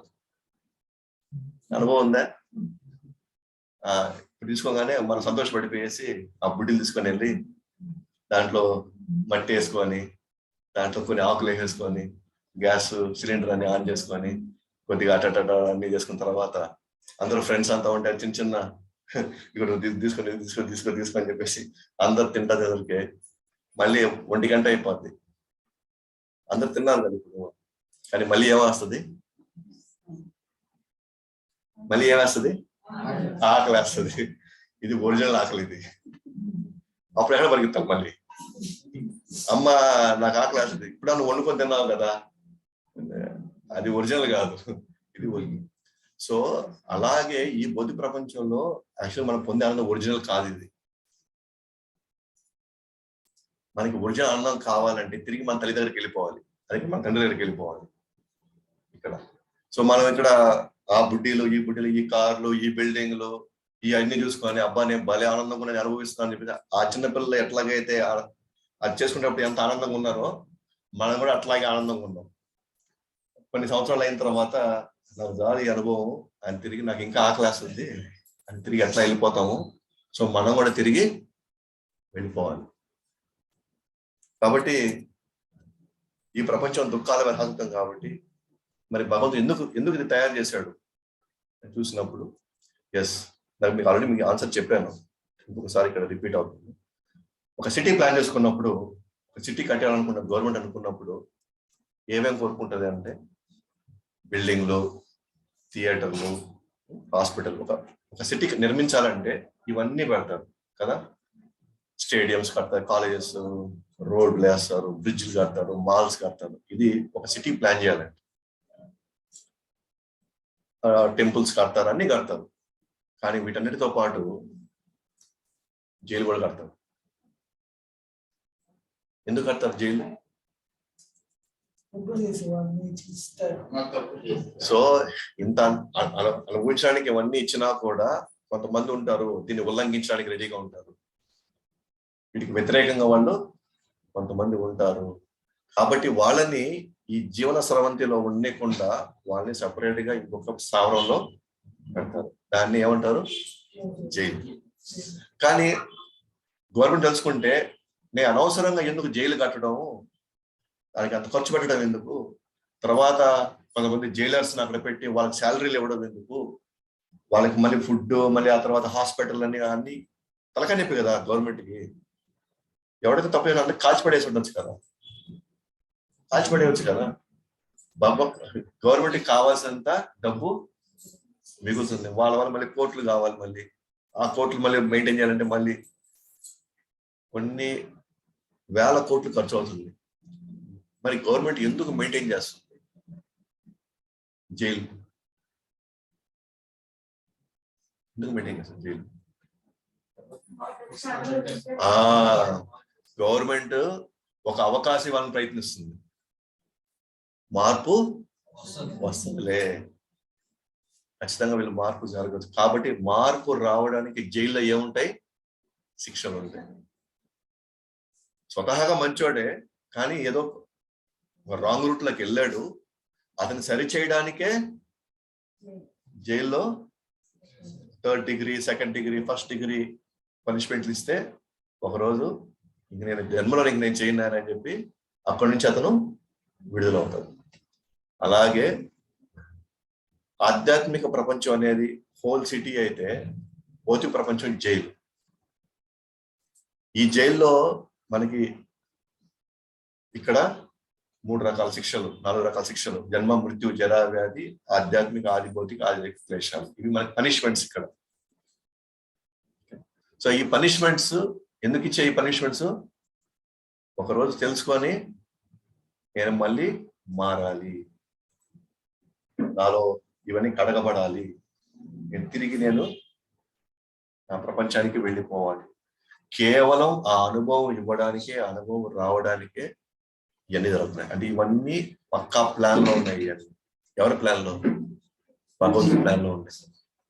సో జైలు ఉండేది ఎందుకంటే పరివర్తన తీసుకోవడానికి. భౌతిక ప్రపంచం ఎందుకు ఉందంటే మళ్ళీ పరివర్తన తీసుకురావడానికి, ఎక్కడికి వెళ్ళడానికి, తిరిగి మన సొంత ఇంటికి. ఏ విధంగా జైలు అవుతున్న ఖైదీ తిరిగి అమ్మాయి తప్పించుకోండి ఎక్కడికి వెళ్తాడు, మళ్ళీ ఇంటికి వెళ్ళిపోతాడు. అట్లాగే మనం కూడా ఇంటికి వెళ్ళిపోతాం. కాబట్టి ఈ జైలు ఎందుకు ఉంది, ఎందుకంటే మనలో పరివర్తన తీసుకోవడానికి, మనల్ని పవిత్రం చేయడానికి, మనలో ఉన్నటువంటి అనేక భావాల నుంచి మనల్ని విడుదల చేయడానికి ఈ పనిష్మెంట్స్ అన్ని కూడా ఇక్కడ. ఎప్పుడైతే మనం ఈ పనిష్మెంట్లు అయిపోయిన తర్వాత, మన సన్మార్గంలోకి అయిన తర్వాత ప్యూరిఫికేషన్ జరుగుతుంది, పవిత్రీకరణ జరిగిన తర్వాత మనం విడుదలైపోతాం ఇక్కడ నుంచి. ఎప్పుడైతే అతనిలో మార్పు కనిపించిందో ఆటోమేటిక్ గా జనవరి 15కో జనవరి 26కో అతన్ని సత్ప్రవర్తన కింద విడుదల చేస్తారు. సో అలాగే మనం కూడా ఎంతవరకు మనం ఎంతవరకు ఖైదీ జైలర్కి సహకరిస్తాడో అంత త్వరగా అతను బయటపడతాడు. కూడా మనం ఎంత త్వరగా మన కృష్ణుడికి సహకరిస్తామో అంత త్వరగా మనం బయటపడతాం. కాబట్టి జైల్లో ఎట్లాగా 3rd degree 2nd degree 1st degree ఉంటుందో, ఈ జైల్లో, ఈ భౌతిక ప్రపంచ జైల్లో మన పనిష్మెంట్ జన్మ మృత్యు జరా వ్యాధి రూపంలో మనం రకరకాలటువంటి ఇబ్బందులు పడతా ఉంటాం. అలాగే ఆధ్యాత్మిక, ఆది భౌతిక, ఆది దైవిక క్లేశాలు. మరి ఈ ప్రపంచం జైలర్ ఎవరు? దుర్గమ్మ. త్రిశూలం ఉంది కదా, పొడుస్తా ఉంటది. ఎప్పుడు దాకా పొడుస్తా ఉంటది? చాలా మా పొడిచి నేను వెళ్ళిపోవాలనుకుంటాను ఇంకా అనేదాకా. మనం కోరుకొని ఎన్ని కోరికలు కోరుకునే పొడుస్తూనే ఉంటుంది. ఎప్పుడైతే నాకు చాలు పొడిచింది, నాకు చాలు, నేను వెళ్ళిపోతాను, ఇంకా నాకు అర్థమైపోయింది, ఇక నేను ఇక్కడ మాత్రం నేను శాశ్వతంగా ఆనందంగా ఉండలేను, ఎప్పుడైతే ఏ రోజు మనం రిలీజ్ అవుతామో అది ఎన్ని జన్మలు పడుతుందో మనం చెప్పలేము. మానవులుగా ఈ రోజు అందుకే డిటర్మినేషన్, చాయిస్ మనకుంది, డిటర్మినేషన్ మన దగ్గర ఉంది. చాయిస్ అంటే ఎస్, నేను ఈ జన్మలో నుంచి నేను బయటపడాలనుకుంటే మనం బయటపడచ్చు. పట్టుదలతో సాధన చేయగలిగితే ఇప్పుడే మనం బయటపడచ్చు. లేదా ఇది ఇంకా కొన్ని జన్మలు కొనసాగి ఎప్పుడు మనకి అది వస్తుందో అప్పుడు బయటపడతాం.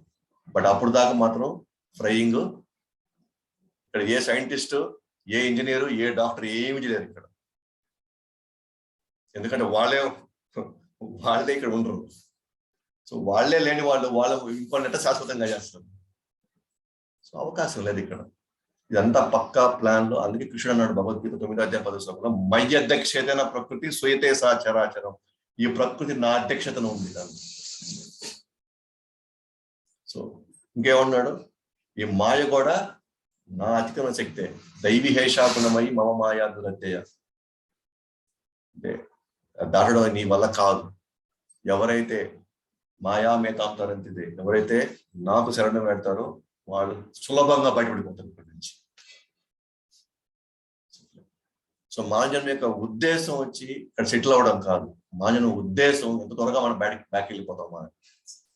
ఇది టెంపరీగా కొంతకాలానికి మనం మనలో ఉన్న భావాలు మార్చుకొని తిరిగి భగవంతుడు సహకరించేలాగా మనం తయారవడానికే ఎన్నో జన్మల తర్వాత ఒక మానజన్మ వచ్చింది మనకి. అర్థమైంది? సో దుర్గాదేవి మనల్ని పొడుస్తుంది అనమాట. ఆధ్యాత్మిక, ఆది భౌతిక, ఆయుర్వేదిక. సో ఆమె యొక్క సెలవే ఇవన్నీ. సో ఏంటి, ఎక్కడి నుంచి ఏ పవిత్రీకరణ చేసుకోవాలి మనం అంటే, ఎస్, కామ, క్రోధ, మోహ, తర్వాత ఈర్ష్య, ద్వేషాలు, ఇవి మనం పవిత్రీకరణ చేసుకోవాలి. వాస్తవానికి మన హృదయంలో ఉన్న ఇవే మన శత్రువులు. ఇవే మనకి ఆ ప్రపంచం, ఈ ప్రపంచంలోకి లాక్కొచ్చింది ఇవే. మానవ జన్మలో మాత్రమే వీటిని మనం పూర్తిగా శుద్ధం చేసుకోవచ్చు. ఆ శుద్ధం చేసుకునేది కూడా భగవంతుడు మనకి సాధన మార్గం ఇచ్చాడు. దాంట్లో బెస్ట్ సాధన మార్గం ఎందుకు కూడా చెప్పుకున్నాను.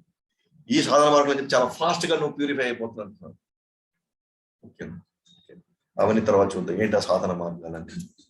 కాబట్టి ఎప్పుడైతే మనం ఇక్కడికి వచ్చామో వాస్తవానికి మనం అక్కడ శరీరం వాడు వదిలేసి, ఆధ్యాత్మిక శరీరం వదిలేసి ఇక్కడికి వచ్చి కొత్త శరీరం తీసుకున్నాం. ఎట్లాగైతే జైలు వెళ్ళిన వాడు తన బట్టలు వదిలేసి ఏ బట్టలు వేసుకోవాలి, అతను జైలు బట్టలు వేసుకోవాలి. అట్లానే మనం కూడా ఆధ్యాత్మిక ప్రపంచంలో మనకి యాక్చువల్గా స్పిరిచువల్ బాడీ ఉన్నింది, మనం ఆధ్యాత్మిక శరీరం ఉన్నింది. కానీ ఆ నుంచి అక్కడికి వచ్చాం కాబట్టి మనం ఆ డ్రెస్ మార్చి జైలు డ్రెస్ వేసుకున్నాం. ఏంటా జైలు డ్రెస్? లోపల ఉన్నటువంటి స్థూల శరీరం. సో మనం చాలా బట్టలు మారుసుకుంటాం కదా మామూలుగా ఈ ప్రపంచంలో. ఉదయం ఒక రకమైన డ్రెస్ వేసుకుంటాం, మధ్యాహ్నం వేసుకుంటాం, రోజు డ్రెస్సులు మార్చుకుంటా వస్తాం. సో ఐశ్వర్యరాయ్ లాంటి వాళ్ళు చూసే రోజు వాళ్ళు డ్రెస్సులు మారుస్తూనే ఉంటారు. ఐశ్వర్యరాయే కానీ రకరకాల డ్రెస్సులు మారుస్తాం. వ్యక్తి అతనే కానీ రకరకాల డ్రెస్సులు ఎట్లా మనం మారుస్తామో భౌతిక ప్రకృతి మనకు కూడా రకరకాల డ్రెస్సులు ఇస్తాయి. ఇక్కడ జీవుడికి రకరకాల డ్రెస్సులు. పద్మపురాణం ప్రకారంగా 84 లక్షల డ్రెస్సులు ఉన్నాయంట. నీ డ్రెస్సులు 84 లక్షల డ్రెస్సులు ఉన్నాయంట. ఎట్లాగా అంటే 9 లక్షల జీవరాశులు నెలలో ఉన్నాయి. జల జీవరాశులు 9 లక్షలు ఉన్నాయంట. రకాలు, కౌంట్ కాదు, ఇన్ని రకాలు. అట్లాగే చెట్లు 20 లక్షలు, అది కూడా ఒక శరీరమే. ఒక జీవుడికి ఆ శరీరం వచ్చింది. అట్లానే పురుగులు, రెప్టైల్స్, వీటికి 11 లక్షలు ఉన్నాయంట రకాలని. అదే ఆత్మ మానవ జన్మలో మనం మిస్యూజ్ చేసుకున్నప్పుడు కోరికలను బట్టి రకరకాల డ్రెస్సులు వస్తున్నాయి. ఇక్కడ రకరకాల డ్రెస్సులు. కాబట్టి ఇవాళ మనం కుక్కను చూస్తున్నాం అనుకోండి, మనం ఏమర్థం చేసుకోవాలి? మనం ఏమని అర్థం చేసుకోవాలి? కుక్కను చూసినప్పుడు తన మాజంలో తను మిస్యూజ్ చేశాడు. తన కోరిక ప్రకారం ఈ రోజు ప్రస్తుతానికి కుక్క డ్రెస్ వేసుకొని పోతున్నాడు. సో ప్రస్తుతానికి పంది డ్రెస్ వేసుకొని వెళ్తున్నాడు. ప్రస్తుతానికి పాము డ్రెస్ వేసుకొని పోతున్నాడు. కానీ మా జన్మలో మనం సరిగ్గా ఉపయోగించుకోవడం వల్ల, మనలో ఉన్న కోరికలకి మనం తావు ఇవ్వడం వల్ల చనిపోయేటప్పుడు మనం ఏ భావన చనిపోతామో మనకి ఆ భావన శరీరం మళ్ళీ వస్తుంది. అవన్నీ డ్రెస్సులే అన్నమాట. చుట్టుపక్కల జీవరాశులు అన్ని కూడా రకరకాల డ్రెస్సులు. సో ఆ విధంగా చూసుకుంటే కనుక మానవ జన్మలో 4 లక్షల డ్రెస్సులు ఉన్నాయంట. 4 లక్షల రకాలు. దాంట్లో ఇట్లా రకరకాలుగా కొంతమంది ఈ షేప్ అంటారు, కొంతమంది ఈ విధంగా ఉంటారు, కొంతమంది ఈ రకంగా ఉంటారు. 4 లక్షల రకాలు. మనిషిలోనే 4 లక్షల రకాలు ఉన్నారంట. అలాగే దేవతలు కూడా, బ్రహ్మ ఆయన కూడా జీవతత్వమే కదా. సో అలాగే ఇంద్రుడు, వీళ్ళందరికీ కూడా రకరకాల శరీరాలు, రకరకాల తత్వాలు, శరీర తత్వాలు. వాస్తవం చెప్పాలంటే మనం అందరం కూడా ఒక పెద్ద జైల్లో ఉన్నాం. ఈ భౌతిక ప్రపంచం అనే జైల్లో ఉన్నాం. కానీ విచిత్రం ఏంటంటే ఈ జైలుకి గోడలు లేవు. మామూలుగా గవర్నమెంట్ కట్టే జైలుకి గోడలు ఉంటాయి. కానీ ఆ జైలు నుంచి తప్పించుకోవాలనుకుంటారు, అందుకు పెద్ద పెద్ద గోడలు కట్టారు. కానీ ఈ భౌతిక ప్రపంచం ఈ భౌతిక ప్రపంచం గోడల గట్ల. ఎందుకని? మన పోవాలనుకోవట్లే. ఇక్కడి నుంచి తప్పించుకోవాలనుకోవట్లేదు. మనం ఇంకా ఏడే ఉండాలనుకుంటున్నాం, ఇంకా ఏడే కోరికలు తీసుకోవాలనుకుంటున్నాం. అందుకే భగవంతుడు గోడల గట్లయిపోయాడు. ఎందుకంటే మనం పోదలుచుకోవాలి ఇక్కడ నుంచి. ఎందుకంటే మన ఫస్ట్ ఆఫ్ ఆల్ అసలు ఎక్కడ పోవాలో మనకు తెలియదు, ఎందుకు పోవాలనుకుంటున్నాం. కాబట్టి ఇది భౌతిక ప్రపంచం ఒక జైలే, కానీ ఇటువంటి గోడలు లేవు. దీంట్లో ఈ జైల్లో మనకి, ఆ జైల్లో వాళ్ళ జనరల్గా వాళ్ళందరూ కట్టేస్తారు కదా. 3 రకాల చైన్స్ తో కట్టచ్చు. కొంతమంది ఆ జైల్లోనే ఫస్ట్ క్లాస్ సెల్ జైలు ఉంటుంది, అంటే ప్రిజన్ సెల్ ఉంటుంది, సెకండ్ క్లాస్ సెల్ ఉంటుంది, థర్డ్ క్లాస్ సెల్ ఉంటుంది. థర్డ్ డిగ్రీ సెల్ ఎలా ఉంటుందంటే పూర్తిగా అంధకారం అయిపోయేసి అతనికి ఆహారం కూడా పెట్టకుండా పూర్తిగా చైన్తో కట్టేస్తారు కదా. మామూలుగా కొంతమందికి చాలా ఫ్రీగా తిరుగుతుంటారు వాళ్ళు జైల్లోనే. దాంట్లో వాళ్ళకి ఏం కట్టారు, టైం వాళ్ళకి అన్నం పెడతారు, వాళ్ళు తీసుకొచ్చి పనులు చేపిస్తుంటారు. కానీ మనం ఎట్లాంటి వాళ్ళం అంటే, ఇప్పుడు థర్డ్ డిగ్రీ సెల్ ఉండే వాడిని తీసుకొని ఫస్ట్ డిగ్రీకి వేసాడు అనుకోండి, మనం యాక్చువల్గా బాధపడాలా, ఆనందపడాలా? ఎందుకని? సో యాక్చువల్ మనం ఆనందపడకూడదు. ఎందుకంటే ఇంకా జైలు నుంచి బయటపడాలి. మనం కేవలం కొన్ని కఠినమైన కొన్ని పరిస్థితుల నుంచి కొంత మేధ పరిస్థితులకి అయితే వచ్చాం మనం. సో మనం ఏమనుకుంటామంటే కేవలం స్వర్గలోకాలకు పోయినంత మాత్రాన మనం ఓకేనా అబ్బా పర్వాలేదు, మనకి కష్టాల నుంచి మనం కొంచెం విడుదలైనాం అనుకోకూడదు. ఎక్కడికి వెళ్ళినప్పుడు నిజమైన విడుదల?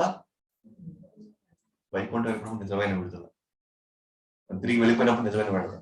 కాబట్టి ఇక్కడ త్రిగుణాల రూపంలో మన శరీరంలో చైన్లు కట్టేస్తున్నాయి మనకి. కొన్నేమో గోల్డ్ చైన్తో కట్టేస్తుంది కొంతమందిని, అది సత్వగుణంలో.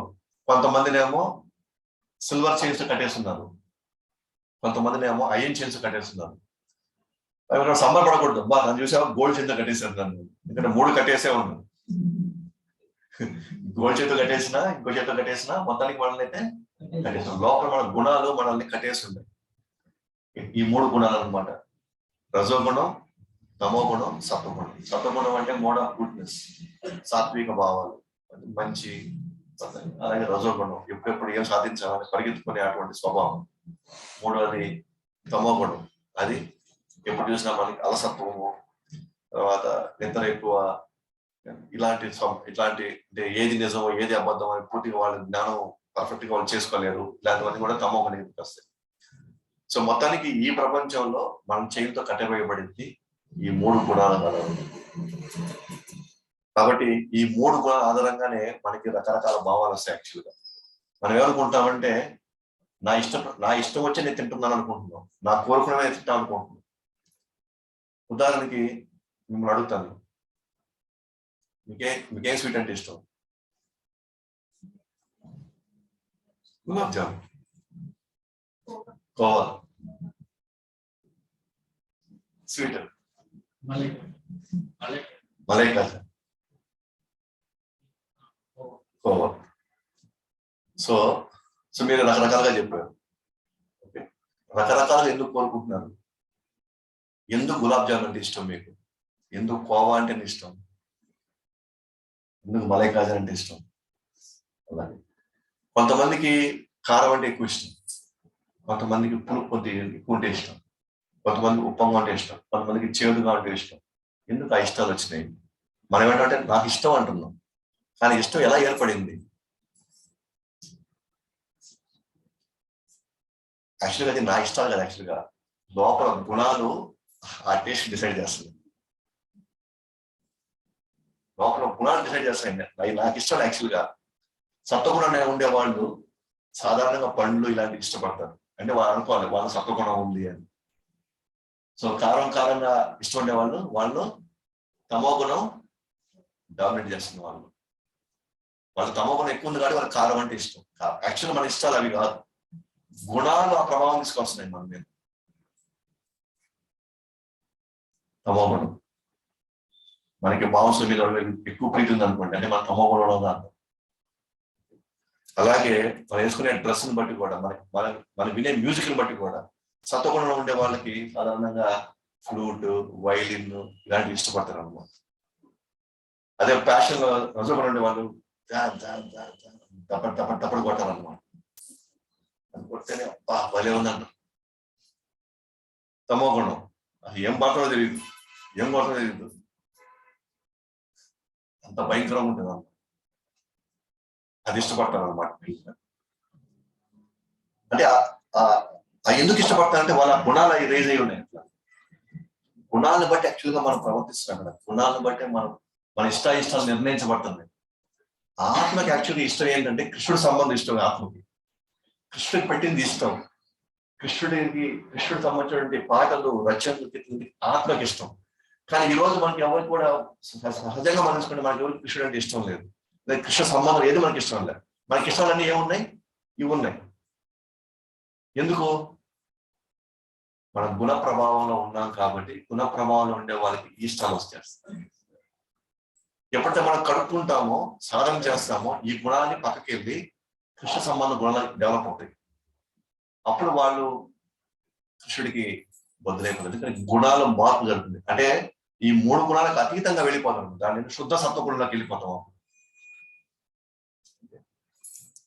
అదే మనం చూస్తే ఒక ఫ్యామిలీలోనే 3 గుణాలు చూడొచ్చు అనమాట.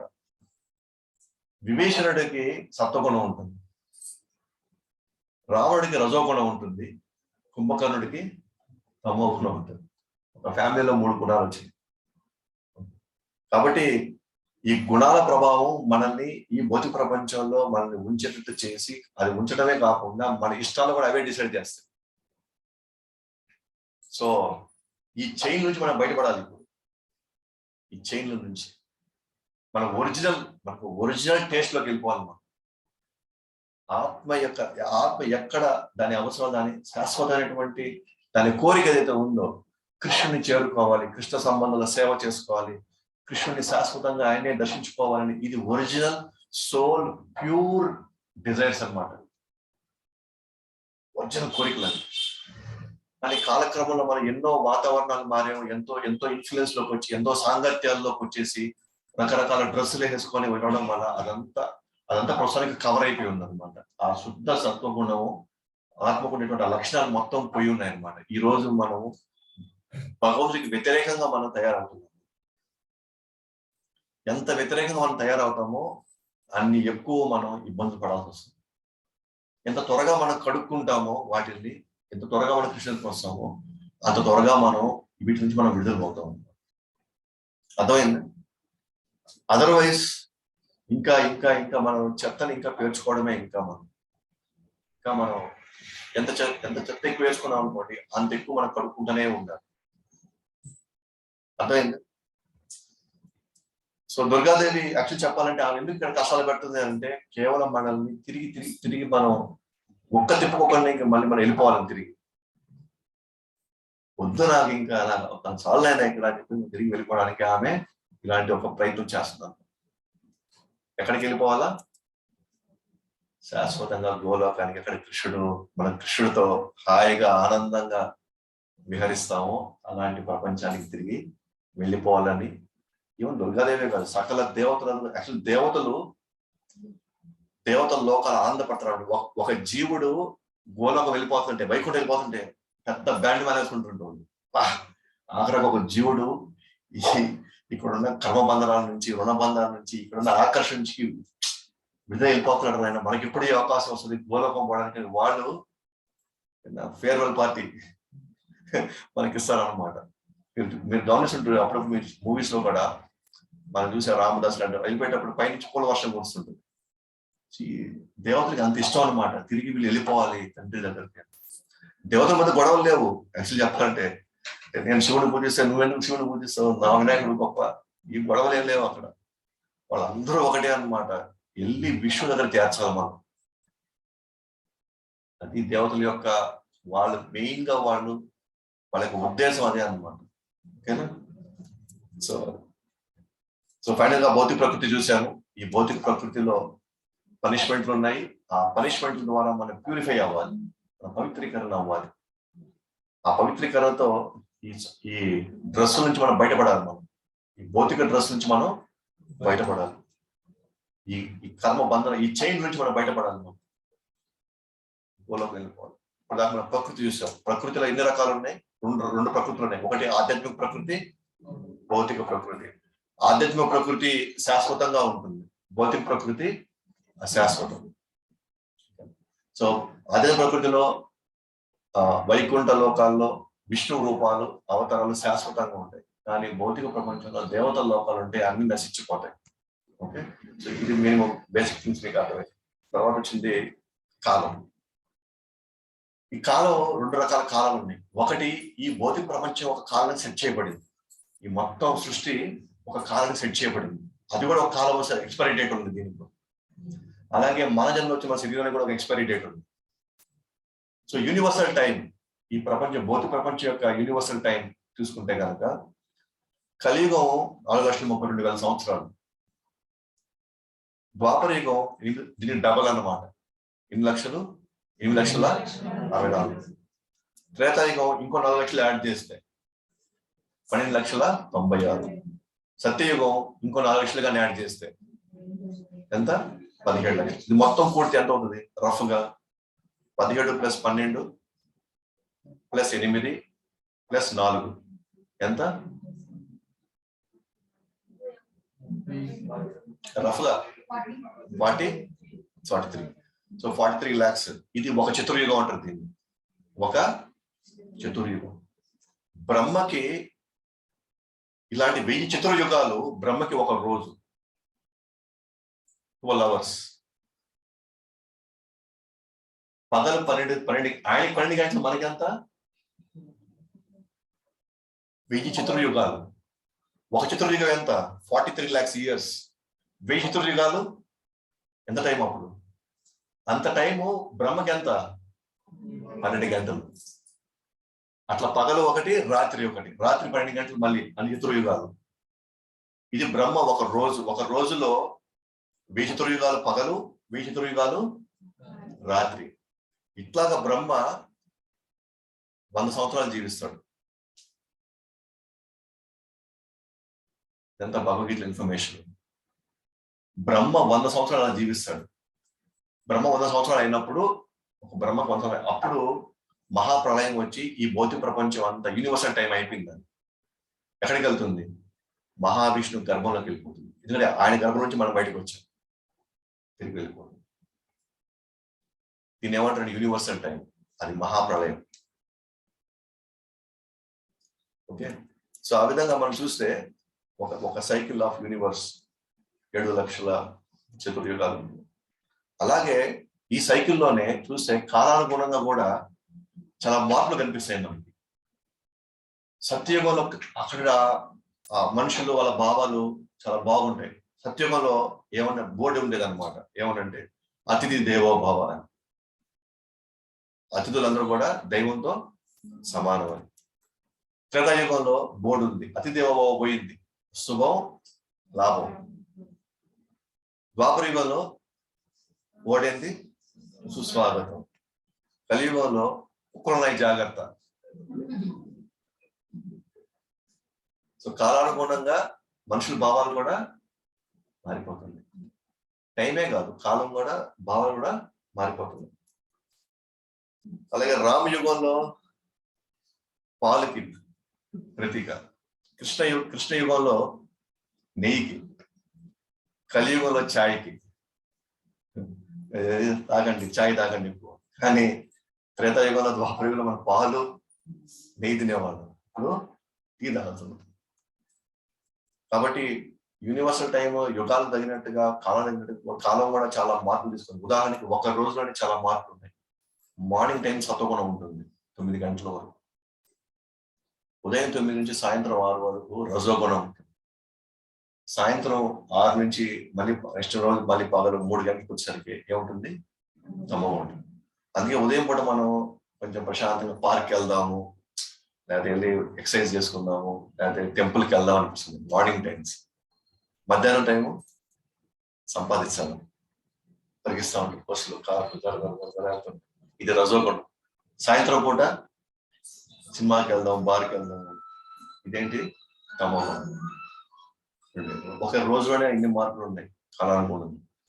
సో ఆ విధంగా ఒక లైఫ్ టైంలో, అది యూనివర్సల్ సైకిల్. లైఫ్ సైకిల్ చూస్తే కనుక ఒక లైఫ్ సైకిల్లో బర్త్, గ్రోత్, మెయింటెనెన్స్, పుట్టడం, తర్వాత ముసలితనం రావడం, తర్వాత చచ్చిపోవడం. సో 2 లైఫ్ టైమ్స్ ఉన్నాయి. ఒకటి యూనివర్సల్ లైఫ్ టైం, 2 ఈ టైం. మొత్తానికి అయితే మనం 7 నుంచి మనం ఖాళీ చేయాల్సింది ఒకనొక రోజు. యూనివర్సల్ టైం ప్రకారంగా తీసుకున్నా సరే, మన టైం ప్రకారం చూస్తే మనం వద్దనుకున్నా సరే మనం మెడబెట్టి బయటికి తింటేస్తాం. కాబట్టి ఈ టైం సైకిల్లో మనకు ప్రశ్న రావాలి, నేను ఎందుకు జన్మించాలి మళ్ళీ మళ్ళీ? నేను ఎందుకు ముసలితనం రావాలి? నేను ఎందుకు ముసలితనంలోకి నేను పోవాలి? అయితే ఎందుకు నాకు ఇలాంటి పరిస్థితులు వచ్చినాయి? ఎందుకు ఇలాంటి పరిస్థితులు ఇరుక్కున్నాను? నేను వద్దనుకున్నా నాకు ఎందుకు అవమానాలు వస్తూనే ఉన్నాయి? ఎంత బాగున్నాయో నన్ను నిందిస్తూనే ఉన్నారు. ఇలాంటివి ఎన్నో మన జీవితంలో జరుగుతూ ఉన్నాయి, జరుగుతున్నాయి కూడా, ఇప్పుడు జరగకపోతే. సో అవన్నీ కూడా ఎందుకు మనం ఇలాంటి జన్మ జనాలు ఇలా సైకిల్లోకి ఎందుకు ఇరుక్కున్నాం మనం వచ్చి అంటే లా ఆఫ్ కర్మ సిద్ధాంతం ప్రకారం బయటకు వచ్చాం. సో నెక్స్ట్ ఈ లా ఆఫ్ కర్మలో మనం చూసినట్లయితే మన చుట్టుపక్కల మనం చూస్తూ ఉంటాం. కొంతమంది బ్రహ్మాండంగా గొప్పగా ఐశ్వర్యంలో పుట్టుంటారు, కొంతమంది ఏమో చాలా పేదరికంలో పుట్టున్నారు, కొంతమంది ఏమో చాలా బలంగా శరీర సౌష్ఠవం బాగుంది, కొంతమంది చాలా వీక్ గా పుట్టినారు, కొంతమంది చాలా అందంగా పుట్టినారు, కొంతమంది వికారంగా పుట్టినారు, కొంతమందికి వద్దన్నా కావాల్సిన తిండి దొరుకుతుంది, కొంతమంది కనీసం నీళ్లు కూడా దొరకని పరిస్థితుల్లో పుట్టినారు, కొంతమందికి వాళ్ళకి ఈజీగా వాళ్ళకి విద్య దొరుకుతా ఉంది, కొంతమంది ఎంత పాపులర్ అయినా సరే వాళ్ళకి విద్య దొరకట్లేదు, బేసిక్ నుంచి కూడా వాళ్ళకి అందట్లే. కొంతమందికి ఏమో చాలా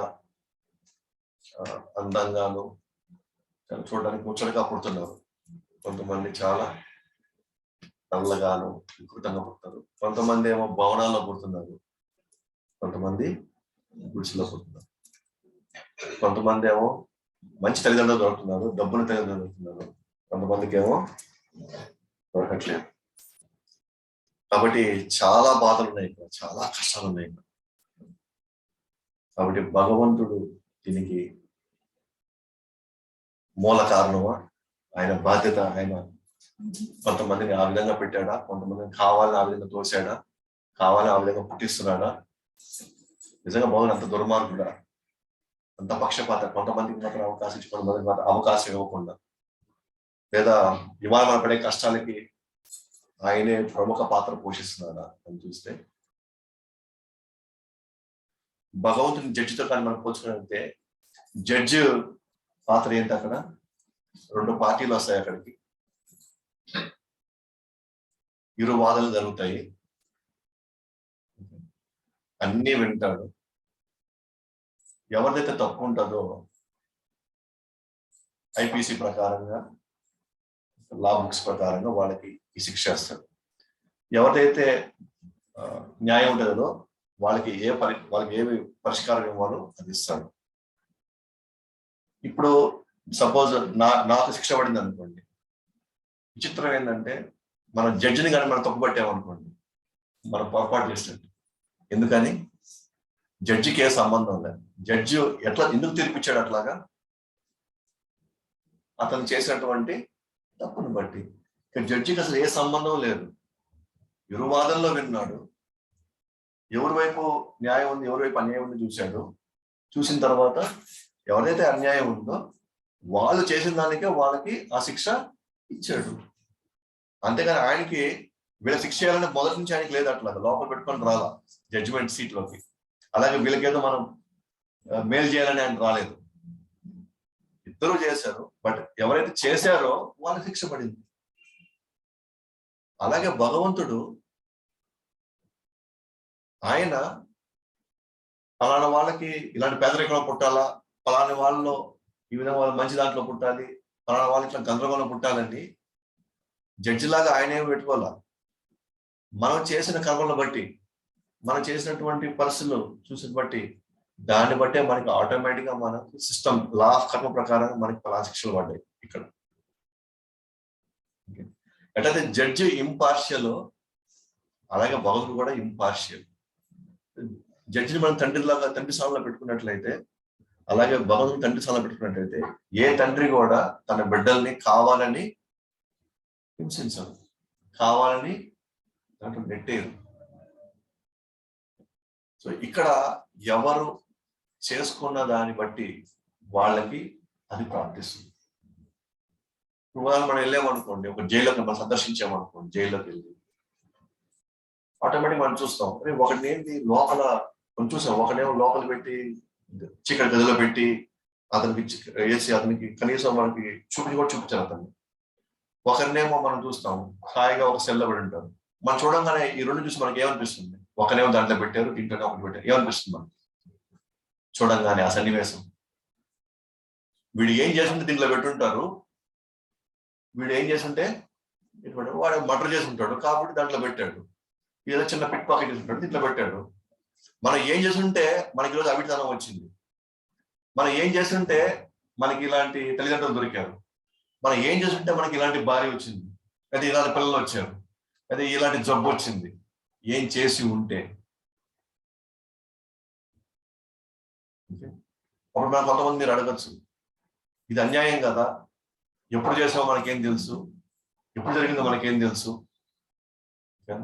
నేను ప్రస్తుతానికి ఇలాంటి వాటికి నేను నేను ఎప్పుడు ప్రోత్సహించలేదు, నేను ఎవరిని కూడా చేయమని చెప్పలేదు. బట్ ఈ రోజు నాకు ఎందుకు ఇలా వచ్చింది అని అనుకోవచ్చు. ఇప్పుడు ఉదాహరణకి ఒక వ్యక్తి రెడ్ షర్ట్ వేసుకొని, ఒక వ్యక్తి కత్తి తీసుకొని పరిగెత్తుకుంటే వెళ్ళి ఒకటి పొడిచాడు, పొడిచి పారిపోతున్నాడు. ఇది కానిస్టేబుల్ చూశాడు. అది ఈ రెడ్ షర్ట్ వేసుకున్న వ్యక్తి పొడిచి పరిగిస్తున్నాడు. ఈ పోలీసులు వెంటాడుతున్నారు అనమాట అతను పట్టుకోవడానికి. వెంటాడిన తర్వాత చివరిలో మొత్తానికి ఆ దొంగ అనుకున్నాడు, ఇట్లా కాదు, రెడ్ షర్ట్ చూసాడు కాబట్టి మనం ఏం చేద్దాం అంటే ఈ రెడ్ షర్ట్ తీసేసి వైట్ షర్ట్ వేసుకొని పరిగెద్దాం అనుకున్నాడు. సో వైట్ షర్ట్ పరిగెత్తాడు. ఈ పోలీసులు అతను గుర్తించేసి పరిగెత్తుకుంటూ వెళ్ళి పట్టుకొని పద జైలుకి అన్నారు. ఇప్పుడు ఆ వ్యక్తిని పట్టుకున్నారు, అతనికి శిక్ష పడాలా వద్దా? పడాలా. ఎందుకు? పొడిచాడు, షర్ట్ మార్చాడు కదా, రెడ్ షర్ట్ లో ఉన్నాడు, వైట్ షర్ట్కి వచ్చాడు, షర్ట్ మార్చాడు కదా, అప్పుడు వేరే వ్యక్తి అతను కదా, ఖచ్చితంగా జైలు పడాల్సిందేనా? ఇది మన పరిస్థితి కూడా. అప్పుడు వేరే డ్రెస్ వేసుకోవాలి, ఇప్పుడు వేరే డ్రెస్ లోకి వచ్చాం. వ్యక్తులు మాత్రం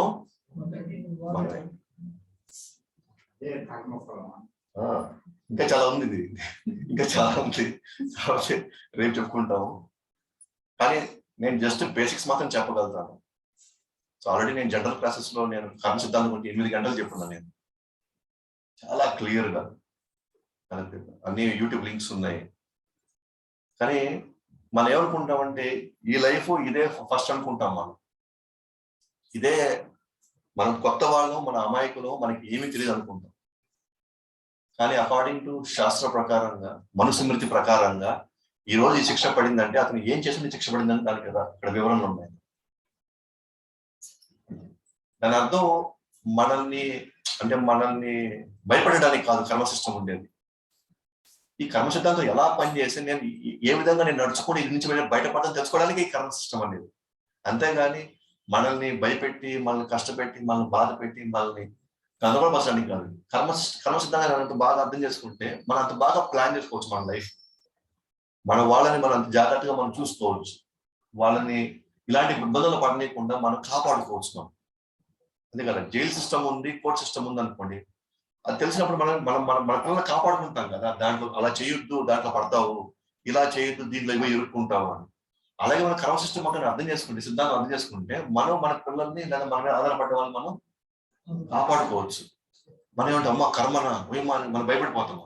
మా పోలీస్ స్టేషన్ అమ్మ నాకు భయపడేదానికి ఏం లేదు అక్కడ. ఎంత బాగా రూల్స్ తెలుసుకుంటే అంత బాగా మన జీవితం కొనసాగించుకోవచ్చు బాగా. సో కాబట్టి అదే జడ్జి కొంతమందికి ఇంప్రెజన్మెంట్ ఇస్తున్నాడు, అదే జడ్జి కొంతమందికి రివార్డు ఇస్తున్నాడు. కాబట్టి భగవంతుడు కూడా పక్షపాతి కాదు, ఇంపార్షియల్. ఆయనేమి ఎవరి మీద పక్షపాతం లేదు, ఎవరిని హింసించాలనేటటువంటి లేదు. ఎట్లాగైతే జడ్జి కూడా ఆ వ్యక్తులు చేసిన దాన్ని బట్టి, ఆ లా ఆఫ్ ల్యాండ్, ఆ పుస్తకాన్ని బట్టి ఆయన జడ్జిమెంట్ ఇచ్చాడే కానీ తన సొంత ఇష్టాలు బట్టి ఆయన ఇవ్వలేదు. అందుకే కృష్ణుడు కూడా భగవద్గీతలో 9వ అధ్యాయం 29వ శ్లోకంలో చెప్పాడు అనమాట, సమ్మోహం సర్వభూతేషు నమే ద్వేషోస్తి న ప్రియ ఏ భజంతి తూ మాం భక్త్యా మయి తేషు చాప్యహం. సమ్మోహం సర్వభూతేషు, నాకు ఎవరి పట్ల ద్వేషం లేదు, నాకు ఎవరి పట్ల రాగం కానీ ద్వేషం కానీ నాకు లేదు. నేను సమ్మోహం సర్వభూతేషు నేను అందరికీ నేను సమానమే, అందరికీ నేను సమానమే. కానీ ఎవరైతే భజంతితో మాం భక్త్యా, ఎవరైతే నన్ను భజిస్తారో సో వాళ్ళకి నేను ఫ్రెండ్గా ఉంటాను. సో ఫ్రెండ్గా కృష్ణుడు ఏమంటున్నాడు, నువ్వు పలానా వాళ్ళు మాత్రం నాకు ఫ్రెండ్గా ఉన్నాను అంటున్నాడా? కాదు, ఎవరైనా సరే, నేను అర్థం ఎవరైనా కృష్ణుడికి ఫ్రెండ్ అవ్వగలిగితే ఆ కృష్ణుడు మనకు ఫ్రెండ్గా మనల్ని కాపాడతానంటున్నాడు. ఎవరు ఫ్రెండ్ అవ్వచ్చు? ఎవరైనా ఫ్రెండ్ అవ్వచ్చు. మన యొక్క స్వతంత్రాన్ని మనం కృష్ణుడికి ఫ్రెండ్ అవ్వాలి అని మన స్వతంత్రాన్ని అలా ఉపయోగించగలిగితే ఆయన నుంచి మనకి రక్షణ వస్తుంది. నాకు కృష్ణుడు వద్దనుకున్నావు అనుకోండి, అప్పుడు లా సిస్టమ్ అయిపోద్ది. ఓకే, వద్దనుకున్నా నీ ఇష్టం, నాకైతే ఎవరు నువ్వు నాకు చేయలేదు, నువ్వు నాకు ఇష్టం, నువ్వు నా దగ్గర లేదు కాబట్టి నేను శిక్షిస్తాను. అలాంటి మనసత్వం కాదు కృష్ణుడు. భగవంతుడు ఆ మనసత్వం కాదు. నాదో నువ్వు నాకు ఎవరైనా ఒకటే, కానీ నా దగ్గరికి కొన్ని వచ్చగలిగితే నేను కాపాడుకోగలుగుతాను, నేను మిమ్మల్ని రక్షించుకోగలుగుతాను, ఒక ఫ్రెండ్గా నేను చూసుకోగలుగుతాను. నేను ఫ్రెండ్గా అవ్వాలా వద్దనేది మన చాయిస్, ఆయన ఫ్రెండ్గా తీసుకుందామా వద్దనేది మన చాయిస్. ఫ్రెండ్ అయితే నేను ఇది చేయగలుగుతాను అంటున్నాను. తెలియని వాళ్ళు ఏం చేయాలా? ఫ్రెండ్ అయితే మనకి మంచి లాభాలు ఉంటాయి, గొప్ప అవకాశాలు ఉంటాయి, కర్మ నుంచి మనం బయటపడతాం. కాబట్టి ఇవన్నీ ఎవరు గమనిస్తారు? బా నేను పోయి జన్మలో వచ్చాను, ఈ జన్మలో వచ్చాను, ఆ జన్మలో ఈ జన్మలో ఎవరు గుర్తుపెట్టుకున్నారు? కరెక్ట్ గా నాకే ఆ శిక్ష ఎట్లా పడింది? నాకు ఎవరు చూస్తున్నారు నన్ను? అంటే సీసీ కెమెరా ఏం లేదు ఇక్కడ, ఎవరు చూస్తున్నారు? ఎలా గమనిస్తారు ఇవన్నీ అంటే, ఒక పరమాత్ముడు లోపల పరమాత్ముడు మనలో ఉన్నాడు, అన్ని గమనిస్తాడు. కేవలం పరమాత్ముడే కాదు, అష్ట దిక్కులు మన మీద కన్నేస్తాయి. 8 సీసీ కెమెరాలు ఉన్నాయి. అలాగే పంచభూతాలు 5 సీసీ కెమెరాలు ఉన్నాయి. మనం చీకటి గదిలోకి వెళ్ళి చీకటిగా ఉండి లోపలికి ఎవరు తెలియకుండా మనం చేసామనుకోండి, అది అందరూ చూస్తున్నారు అన్నమాట. మనం ఏమనుకుంటుంది, ఎవరు చూడలేదు అనుకుంటున్నాం. సో ఆ దిక్కులు, ఈ భూతాలు, ఇంకా పరమాత్ముడు సాక్ష్యంగా మనకి ఎవరికి ఏ శిక్ష రావాలి, ఎవరు ఎంత అనుభవించాలన్నది ఎగ్జాక్ట్ గా ఆ జీవుడికే వెళ్తుంది. ఇక్కడ ఎక్కడ కూడా మనం తప్పించుకోవడానికి ఇలా అని మనం బయట కోర్టులో లేకపోతే పోలీస్ స్టేషన్ మనం డబ్బులు ఇచ్చి మాఫీ చేసుకొని మనం తప్పించుకోవచ్చు ఇలా అని. కానీ కృష్ణుడు లా అని మాత్రం ఎవరు తప్పించుకోలేదు. అంటే ఒక సామెత ఉందన్నమాట, భగవంతుడి యొక్క రోలు స్లోగా తిరుగుతుందంట, రుబ్బు రోలు ఎట్లాగా స్లోగా తిరుగుతుందంట, కానీ ప్రతి ఒక్కరు ఖచ్చితంగా నిలబడుతుందంట, ప్రతి గింజ దొరుకుతుంది. సో ఆయన సిస్టమ్ నిదానంగా ఉంటుంది, కానీ ఖచ్చితంగా ఎవరికి అందాల్సింది వాళ్ళకి ఖచ్చితంగా అందుతుంది. మనకి సినిమాలో వచ్చినట్టుగా చిత్రగుప్తుడు ఏదో పొరపాటున ఏదో అకౌంట్ మిస్ చేసాడనో, లేకపోతే పొరపాటు వాళ్ళే తీసుకొచ్చి ఇల్లు తీసుకోకండి, అసలు జరగదు, ఇదంతా కామెడీ పీస్ ఇదంతా. ఆయన సిస్టమ్ చాలా పవర్ఫుల్ గా ఉంటుంది, చాలా అక్యురేట్ గా ఉంటుంది. ఎవరికి ఎలాంటి పొరపాటున ఎవరికి వచ్చింది జరుగుతుంది. కాబట్టి మనం అర్థం చేసుకొని జాగ్రత్తగా మనం బాధ్యతగా వ్యవహరించగలిగితే ఖచ్చితంగా ఈ బంధాల నుంచి మనం బయటపడిపోతుంది శాశ్వతంగా. తిరిగి ఎక్కడికి వెళ్ళిపోవాలి? మనం మన ఇంటికి వెళ్ళిపోవాలి. Last 1 minute. So definition of law. కాబట్టి లా ఆఫ్ కర్మ ఎలా ఉంటుంది అంటే, నిర్వచనం ఏంటంటే ఎగ్జాక్ట్ గా న్యూటన్స్ 3rd లా అన్నమాట. Every action has equal and opposite reaction. మనం చేసే ప్రతి చర్యకి ప్రతి చర్య ఉంటుంది, ఎగ్జాక్ట్ గా మనకు వచ్చే తీరుతుంది, ఎవ్వరం కూడా తప్పించుకోవాలి. అందుకే బైబుల్లో కూడా ఏం చెప్తారంటే, as you so you shall reap. నువ్వు ఏ విత్తనం వేస్తావో అలాంటి చెట్టు వస్తుంది. నువ్వు నాణ్యమైన విత్తనం వేస్తే నాణ్యమైన చెట్టు వస్తుంది. నువ్వు క్వాలిటీ లేని సీడ్స్ వేసామనుకోండి, క్వాలిటీ లేని రిజల్టే వస్తుంది. మనం మామిడి విత్తనం వేసాం అనుకోండి, మామిడి చెట్టే వస్తుంది. సపోటా విత్తనం వేస్తే సపోటా చెట్టే వస్తుంది. మామిడి విత్తనం వేస్తే మన సపోటా చెట్టు రాదు. కాబట్టి as you so you shall reap. నువ్వు ఏది వేస్తావో అదే నీకు వస్తుంది. నువ్వు మంచి వేసావు అనుకోండి, మంచి నీకు వస్తుంది. చెడు వేసావు అనుకోండి, చెడు వస్తుంది. అయితే నేను ఇప్పుడు మంచిగా వేస్తున్నానే, కానీ నాకు చెడు ఎందుకు వస్తుంది? నేను చెడు వేస్తున్నాను కానీ నాకు మంచి ఎలా వస్తుంది? ఇది రేపు చూద్దాం, లాస్ట్ డే. సో రేపు ఒక చిన్న అడ్జస్ట్మెంట్ ఉంది. ఓకే, రేపు సండే కాబట్టి మార్నింగ్ 11:30 to 1:30. ఓకేనా? ఇక్కడికి వచ్చేస్తే చక్కగా వచ్చి కీర్తన చేసుకొని ప్రసాదం తీసుకొని బాగా అర్థం మనం హ్యాపీగా ఇంకేమైనా డౌట్స్ ఉంటే క్లారిఫై. ఈ టైంలో పెట్టుకుంటే మీకు డౌట్స్ క్లారిఫై చేయలేదు, మీకు ఇంటికి వెళ్ళిపోవాలి పరిగెత్తు. సో రేపు ఒక్కరోజు మాత్రం లాస్ట్ డే. ఎప్పుడు? Morning 11:30 to 1:30. కాకపోతే క్లాస్ జరిగేది మాత్రం రాజా ప్రభు ఇంట్లో. ఓకేనా? రాజా మాస్టర్ ఇంట్లో కొంచెం స్పేస్ ఎక్కువ ఉంటుంది, ఎక్కువ మంది మనం ఉండొచ్చు. తర్వాత ఇక్కడ కీర్తనకి ప్రసాదం కిందకి వచ్చేస్తుంది, దర్శనం హారతికి అంతా. ఓకేనా? సో ఆన్లైన్ లో ఉండే వాళ్ళు కూడా చెప్తున్నామండి. సో రేపు క్లాస్ సో 11:30 to 1:30 అనమాట, ఆఫ్టర్నూన్. ఆన్లైన్ లో ఒకవేళ గూడూరులో కానీ ఎవరైనా ఉంటే మాత్రం దయచేసి ఇక్కడికి వచ్చేసేయండి.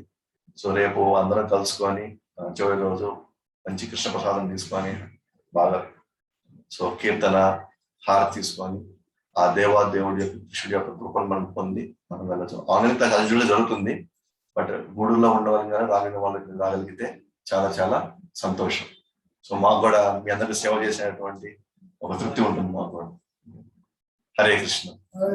శ్రీల ప్రభుపాద్ కి, అనంత కోటి వైష్ణవుకి, భగవద్వాణి శ్రీమద్ భగవద్గీత కి, గౌర్ ప్రేమానంద. సో ఎవరికైనా ఏదైనా సందేహాలు ఉంటే అడగచ్చు.